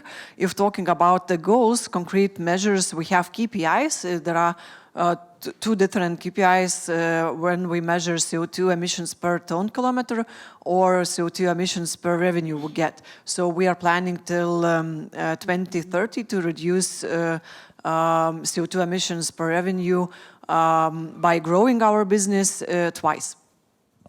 Oh, that also sounds just fascinating. Yep. Hello, thank you for having me. So in GreenLogistics, we started to measure our CO2 emissions in 2021. And when we started actually implementing the GLEC Framework, and our journey was that we just measured tank to wheel, and it was like our start point 730 grams per ton. Having these results now, we do see that we reach already 2026 level. So it means that our all automatization, the digitization tools that we are already implemented achieved us, allows us to achieve those results. So going with the CSRD regulations, we are starting now to create our strategy actually from the scratch. Having in mind the group of the concept, having in mind like the all separate members, we are now we are under the double materiality assessment actually stage. So then we will start from the very first pitches. So I would say that we all do have goals, and we all do same goals, and it was taken care not by us, but by the European Commission. So 2024 by 45%. So I think that we are all in the same boat. Thank you. So I'm not representing a company, but I can... But yeah, even more interestingly, to say for... Absolutely. And I think here we need to look at 2 dimensions. One is the sustainability goals, which overall the companies have committed, right? It falls under your environment, social, and governance. So for example, even diversity and inclusion. Or I know even investors are asking how many climate change trainings have you done, right? So it's overall comprehensive goals, which have certain targets. I mean, in my previous roles in different companies, I mean, there was a plastic neutrality goal. There is also a goal on water neutrality, depending on the sector and what is a high risk. It's also true for even logistics, because packaging and the way the regulations are on single-use plastics and so on. So those goals are targeted very well. What we also have to look, and very rightly stated, is with the CSRD, there is a revision. There is a basic argument that you need to go back to the drawing board and reassess your baseline figures, because you also see now companies withdrawing from certain goals or commitments. Done. And that's nothing to do with, I would not say it's to do with commitments, but it's also to do with the scientific methodology that you've adopted at the first place. Secondly, how your individual initiatives or individual projects can not always be long-term goals. We have to distinguish between short-term, mid-term, and long-term. So if you look at fuel or transport, there are certain, with the technologies, you will talk about long-term commitments. But you also have to look at the low-hanging fruits within the supply chain. And that's where our emphasis should be, whether it's digitalization of decarbonization, right? Or talking about improving the emissions across, but also doing concrete programs, testing pilots, and not just talking about the transport. We also confuse, and I'll leave with that, transport is a sector, logistics is an industry. So we need to distinguish between transport and logistics and supply chain. There are three different contexts here. So yeah, overall, yeah. So rightly stated, focusing on low-hanging fruits, because it's true, we will not switch to fully electric or fully hydrogen by tomorrow or even in 3 or 5 years. It's clear that we need a mix of decisions. And so with that, I would like to switch to Robertas, the CEO of DPD, because the last mile among the transport part producers and machine producers, the solutions for last mile are considered as really almost available or basically available in the market. And really, DPD is one of the first companies in Lithuania to have implemented electric delivery of goods, of parcels driven by electric vehicles. But maybe you could tell your story. What really drove you to choose and subsidize electric vans? Because how is it with this TCO? Does it make a good business case? And if not, what really drove you to try and test this electric vans? And what was the driving force to implement that? If to say in one sentence, that was strategic choice from the group. But if to be more wide, then as I said, already more than 10 years we are calculating, measuring, and we were offsetting till this point. Then we moved to decreasing emissions. So this was, how to say, the next step after offsetting, when technologies became available even for commercial transfer, because first electric cars for regular usage were already for several years, but for commercial transport, I think that was the first wave when we made the first step into that field. And actually, this is what the main driver, because it was not like just for marketing, and we were doing this for real, and that made it just naturally next step in decreasing. And in our but it's not only minivans that we are using for our last mile. In our system, it's heavy transport as well, big part, and actually around 50% of our emission is done by vans, 45% by heavy transport, about 5% related to buildings and the rest of infrastructure. So if to talk about heavy transport, still a lot of unknowns. There is no technology. I don't think that electric vehicles will be the solution for heavy transport. So that's a lot of unknowns in the future. So yes, as you say, low-hanging fruits is minivans, which is currently available. But first steps was okay, but now the prices of the cars is 2.5 times comparing to regular cars. So again, it's we are doing it slowly. In some cases, we already, slowly behind our targets, which actually the whole DPD program was approved by SBTi. So it's, not just for doing, but the whole program was tested, approved, and we are following it. And just to follow on that, when you implemented electric vans in Lithuania, maybe just in Vilnius Yes, or in Kaunas? first step it's in Vilnius, now it's appearing in other cities as well. But and maybe you tried modeling different data sets, and did it prove to really did you see when auditing your numbers of CO2 really dropping significantly? Our estimated, before we launched those vehicles, estimated impact was 270 tons of CO2 per year. And when we calculated for the full year, when we used it, it was very much close. I think it was 258, something like that. So it was close. But of course, you know, it depends. Our main KPI for following it is CO2 emission per parcel, so which combines from different things. So, and it depends on different how to say, situations. So, if in general, when we work more efficient, it's without any other efforts, it's already better. So when we started to use electric vehicles, we make a big step progress, and though now progressing slower, but anyway, that direction. And do you feel this is rightly, you get a big push from your clients? For example, do you come to the positions where some, I don't know, global tenders or local tenders would be won also on this global carbon price, or how much CO2 can you save? Is this push from clients, is it big enough, or is rather a strategic decision within the group to really... To be nice or to say the truth? Of course, the truth.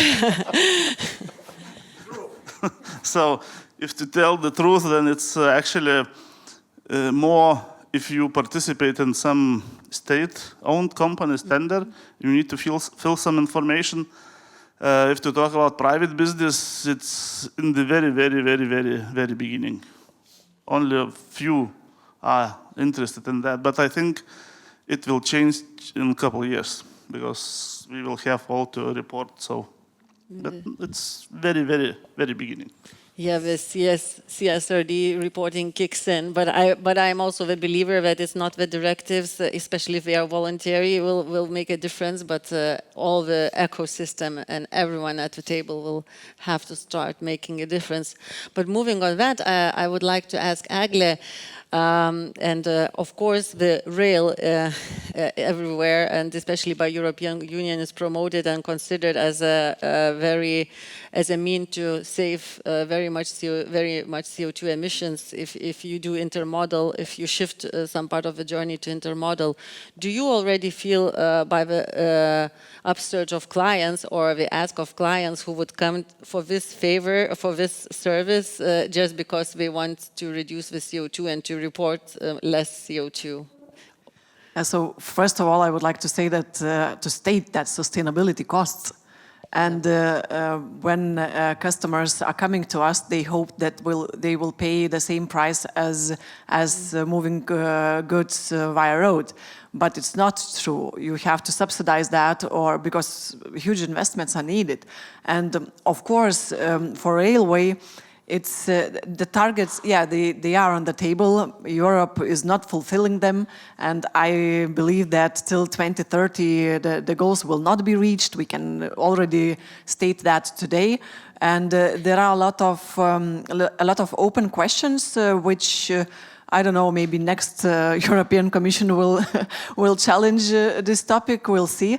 But at the moment, railway infrastructure is not so good. For example, to compare even Lithuania, to transport freight from Vilnius to Klaipėda, it takes 12 hours, comparing via train, yeah, intermodal train. Comparing to road transport, it's 4 hours and that's it. So there are huge investments needed into infrastructure, not only in Lithuania, but also Europe. And here the price comes, and we have to pay for that infrastructure. The users of infrastructure are paying for that. So there are a lot of open questions, and if you are asking if customers are coming just because of sustainability goals, so even such customers as IKEA, they have sustainability in their strategy. They are openly talking about that. But when the economic crisis came, they switched to road transport very quickly. So at the moment, the biggest push, I would say, comes from banking sector, because they are already, I don't know if they are already following, but they are talking to customers about green loans, and this question, I think, forces. If to say about business, I don't believe that business will choose sustainability. In 5 years, maybe after some time of regulations, it will come. But without regulations, I don't believe that. Yeah, they say that we need a global tax on carbon before we really things start to get going. But business is about money; it's not about being green. Yeah, some companies are switching, yes, but it's rare.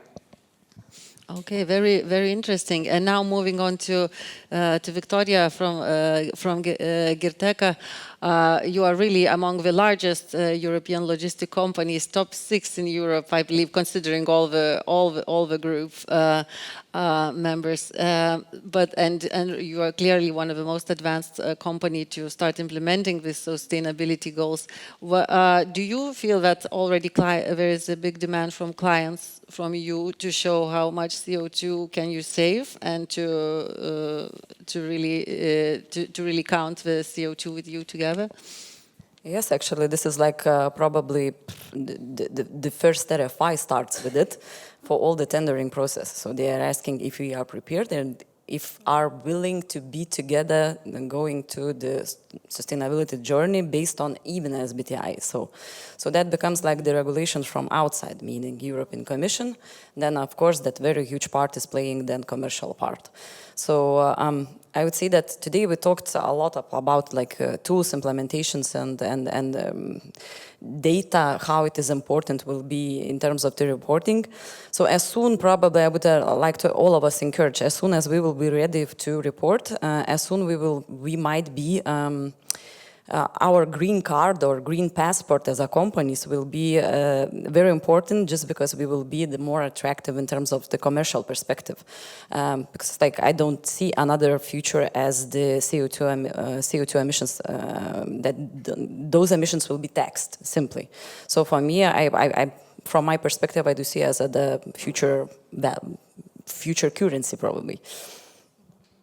And maybe you could share because GreenLogistics is also one of the first companies in Lithuania to have acquired electric N3 trucks, right? And you are testing of it. Maybe you can share with our audience what solutions really worked and that you rightly accounted for it, and it worked in reality, but also in accounting and reducing CO2 emissions. So we do have few pilot projects, I would say. Now we are preparing like proof of the concept instead of like going to scale up. Of course, scale up, it's like very bold word, having in mind the infrastructure and the network.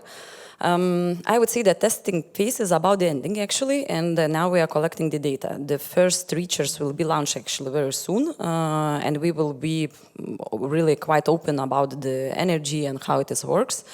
The second phase probably will be like to really search the green corridors and to really collaborate with all the parties, energy providers, logistics platforms, NGOs such as Smart Trade Center. Actually, they do have very pretty much cool program about the green corridors. So like the transformation in the logistics sector cannot be taken alone, definitely, and without like telling out loud, like, let's partnership, let's try to, how to say, to change the experience.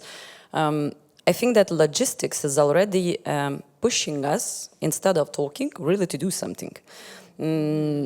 If we would like to reach those goals that are very well stated. So about e-mobility, it is a little bit Well, it's a little bit too early to state what kind of the outcomes we do have, but I want to know, like, I can share one experience that, for example, we tested fully electric equipment on the road, so it means electric truck with electric trailer. So having in mind that electric trailer, the price is in double or sometimes even more, and having in mind that the reefer from itself consumes like just a very little percentage of, of CO2 emissions comparing with the truck from itself. So electric trailer probably will not yet the area where all our clients would like to invest. So this is was the clear conclusion that, okay, we will still go just with the heads, and maybe for the reefer we will use biodiesel and so on. So one probably. But to elaborate on that, really, in your strategy, what do you think would be the low-hanging fruit for you in 5 years term, or maybe in 3 years term, and then for a longer period? Like if you have a client that asks you to really say your emissions are still too high, we need to report less, and we really need to do it in practice. What would you focus?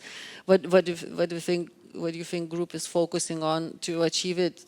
What with the means and the technology that is at hand right now? So low-hanging fruits, from my perspective, it is very simple things. This is reduce the empty mileage. Simple as that. Just because now in the European Union we are consuming each day 40% of all the kilometers they are running empty. Yeah. So then, simply as that, we should plan in advance and reach that efficiency.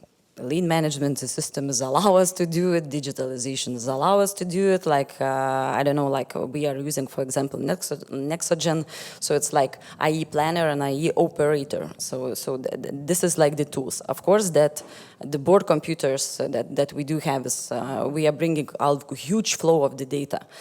So the data flow is now not the problem, probably how you will read and how you will be accurate in slicing them up and then implementing the methodologies and calculation. So first thing, efficiency and empty mileage.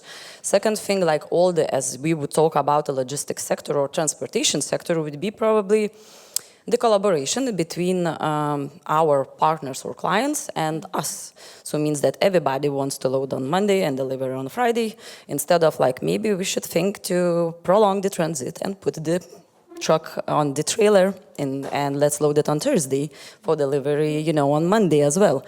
Plus, I mean, we do have some kind of delays. For us particularly, will be, as I would say, it's a challenging journey, just because our fleet is the new one, Euro 6 standard, so it means that they are consuming really the lowest possible emission in the heavy technique vehicles.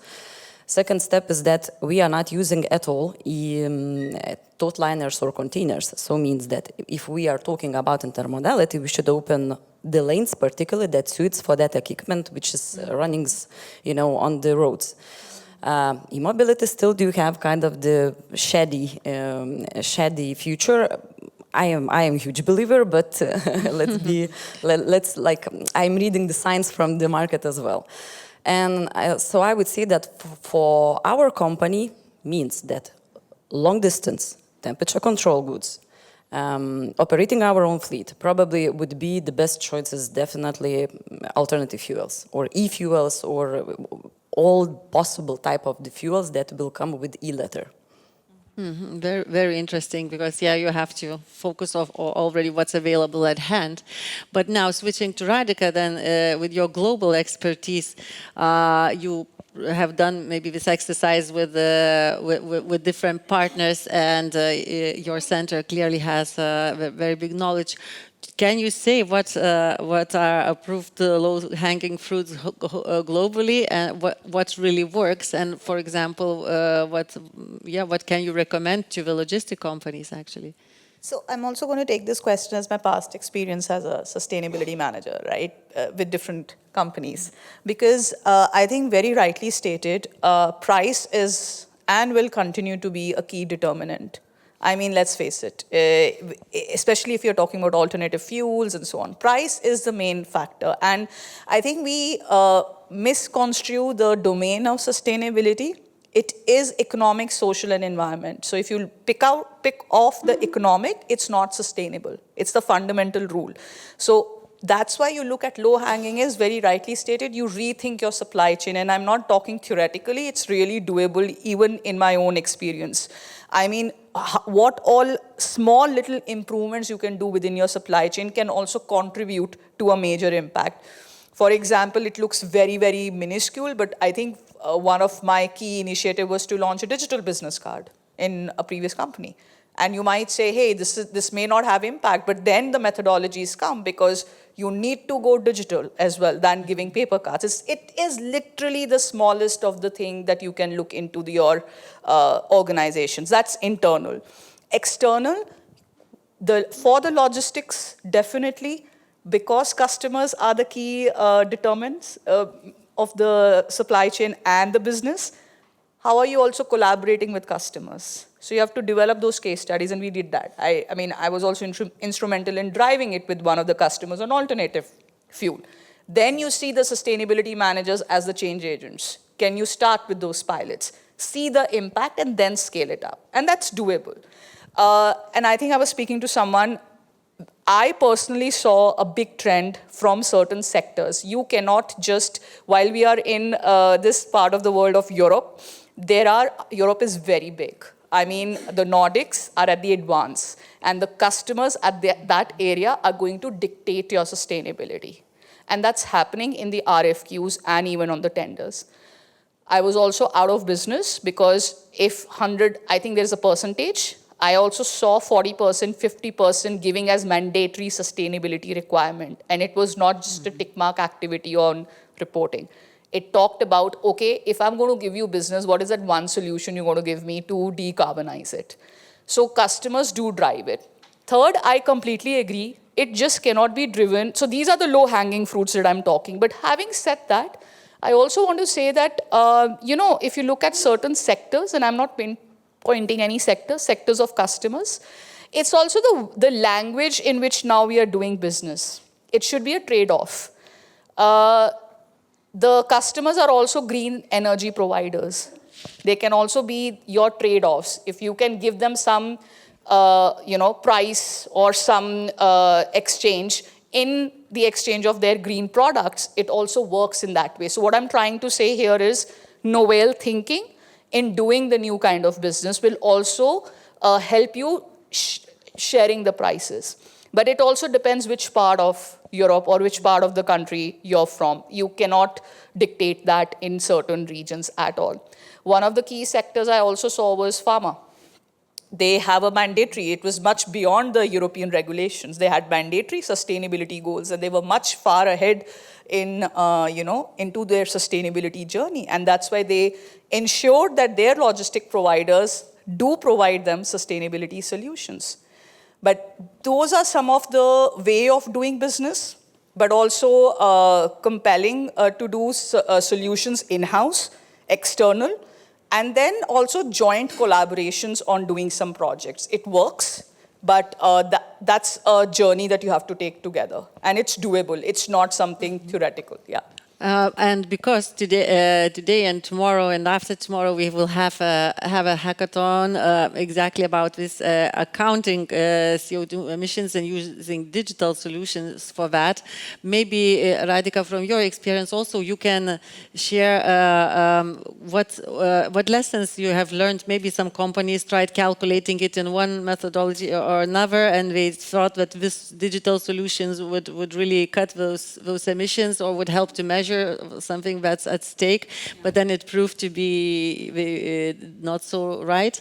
Maybe you can share some lessons learned, how can really, when company underwent a journey, for example, using a digital tool in logistics to cut the CO2, and what were the results? Yeah, I think we had that interaction just briefly before the panel, and it was very rightly stated.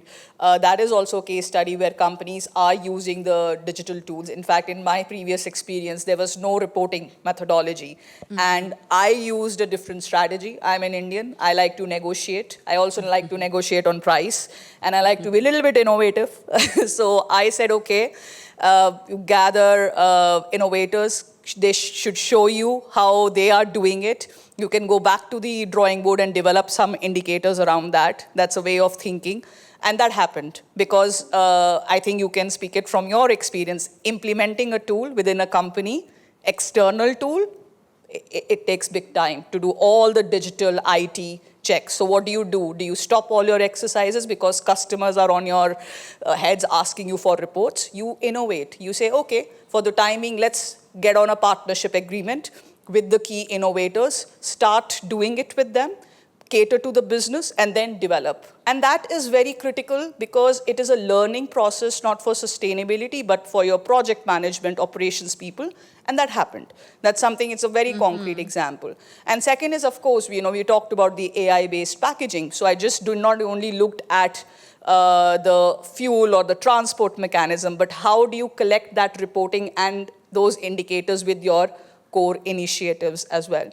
So but do you think, you mentioned AI, and we previously exchanged ideas, the role of artificial intelligence. How fast do you think, how far ahead we are with it? And let's say how many years or months maybe for a simple small logistic company to put in the data and to get out of it the clear CO2 emissions report? See, if you're dynamic right now, you can do it right now. There are so many tools. There are so many providers. You just have to have that dynamic aspect, even the small company. And by the way, cost, it's actually cheaper. It's actually cheaper to partner and get it done. So it's a myth where people think, oh, it will ask for a lot of complexities of Excel data from us, a lot of work for our own forces than to get those results. It's very simplified. So that's there. But high-level solutions like technologies and all will definitely take time. I think they are more experts also. They can also share their experience. But these were very small experiences that I had in-house, yeah. Very interesting. Robert, because you said your company has been monitoring it for 10 years, what lessons you have learned and maybe you could share? What's the hardest out of finding the right data and putting the right data? Maybe you can share some lessons learned.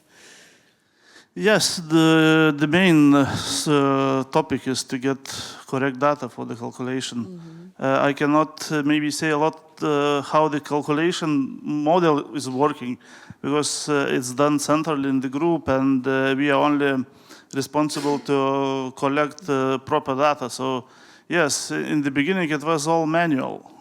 But now we are moving, all the cars are getting more and more smarter. So this helps to collect all the information much faster and maybe even more reliable. So it's all related to different kinds of technologies that evolving now. Maybe sometimes they are meant to create it for different purpose, but now they are serving as well as for CO2 measurement and collecting data needed. So you mean like GPS tracking devices and CO2? All those things, and all this fuel consumption. It's again the same cars already calculating it. That you have information from all the how to say digitally from your fuel provider. So it's different small things that became digitalized. Helps a lot to collect that data. No, and it's very interesting because Victoria touched on that, and she mentioned empty mileage. But what do you feel has been your key component in cutting the CO2 emissions? Like, what's small thing out of what you mentioned? Maybe like different fuels or eco driving or other solutions that really proved that work. When we started this journey, the very simple solution for us to decrease emissions was just to buy newer transport. This is very easy step. But because the price is very much driving all those things. So when we renewed our transport, it already was a first step to do that. Then, of course, efficiency. If you deliver more parcels with the same car, it's per parcel, it's already a lower amount of CO2. So those simple things, which actually But efficiency is important not because of CO2. It's in general important to be For the TCO. to earn money, to be competitive. So all those things, they at the end anyway are drivers and helping to be CO2 efficient. Right, and Agla, what lessons you have learned from your CO2 reporting journey, and what you think has proved best for your for the whole group? I would say that it's very similar because you're buying newer cars, we are buying newer locomotives, they are just more expensive, and that's it. But I have a very nice example about CO2 emissions because we are measuring not only our CO2 emissions but also helping customers, especially in intermodal transport. It's one of the key selling points now becomes we are showing our customers, and they can even, for example, now our customers are asking us to provide some tools, apps, or some system to evaluate how much CO2 they will save on the journey, and then they can sell that to their customers. So last year, not last year, I think it was already 2 years ago, we developed some calculation system. It's based on European regulation. At the moment, it is working digitally in the Excel, but we are calculating, we are comparing freight, how much CO2 emissions some route will have if it will be done by cars or by railway. So we are comparing that and calculating the difference and showing our customers how much CO2 they can save if they will choose railways. So this tool for our customers is very, they are using it, and this is I would say a good way to show the savings and also a selling point for them. And inside the company, I would like also to mention the data. So we have huge amounts of data, but the quality of the data, I think all the companies have the same problem because it looks funny to make some report with KPIs. It should be very easy because you make just in Excel you make formulas and that's it.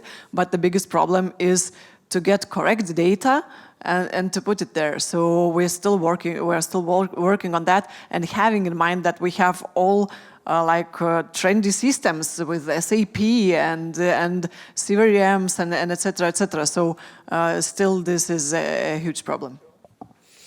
Well, of course, data and data sharing is also at the core, I think, what this hackathon is about, what this previous presentation of EU data spaces and this FT regulation is about. But nevertheless, I'm also the believer that we will have to share data at its source, and all these data operations will have to become seamless, not in a year, but I'm a believer it can happen in 5. Definitely. But because our discussion is coming to an end, maybe we could finish on a philosophical note. So just do a circle and I would like to ask you all, what do you think it would really take, regardless of how well we have those methodologies established? Maybe in EU can push even more directives or certifications or standards. How should we report? But what do you think would it really take for us to switch to less carbon-intensive life, to less carbon-intensive economies, and to more sustainable way of being? I think if to philosophically thinking, then I think when will be 30 degrees of heat during Christmas, that will change mind. Yeah, I totally agree with you that it's personal perception. It begins from me, what I am doing, and then it comes to the company, it comes to the communities, it comes to different areas of collaboration. But first of all, it's me and why it's important, and then who can change that me view. So only communication, trainings, talking about that, discussing about that more openly, and more trainings, I would say, because now if you would go outside and talk about those presentations which were made here, I don't know, part of the people, 90%, they will not know what you are talking about. So we have to share outside our insights and to talk about that. Yes, actually, totally agree with that statement that the education, this is the first step. Talking about the sector overall, I mean transport sector. But of course, all the changes in the world happening from your own steps. So the Earth, unfortunately, doesn't have Plan B. And I totally agree with both of you, actually, because like if we will feel that we do have strength of surviving in the CERT, I think it's going to be regulated very quickly and very efficient. I think I'll make it very quick because I'm coming from Delhi, which is 52 degrees now. So, yeah. So it's, I think climate change is hitting us. We have to showcase our commitments. We have to collaborate for sharing the joint challenges, practices. We have to generate credible knowledge and credible change makers. I think that's really, really pivotal, because if you don't create credible knowledge, then you have that issues of multiple data sets and all, and now you have the framework. So bring credible people across it, because greenwashing is not just about your products, it's also about people just talking about sustainability without having any credible knowledge. And I think it's time to change. And this is not philosophical. It's actually, this is time to change. And we all are here for collaborative learnings and sharing. So that's where the future is. And yeah, and let's be cool in this hot weather for sure. Yeah. Yeah, and let's hope we don't kill capitalism in the meanwhile, and that we stay competitive as a Europe, as a continent. But I would like to thank really all the panelists for sharing your thoughts. It was great having you on board, and I wish you a very nice upcoming weekend. And for those that you're staying for Hackathon, also insightful ideas from our partners. Thank you.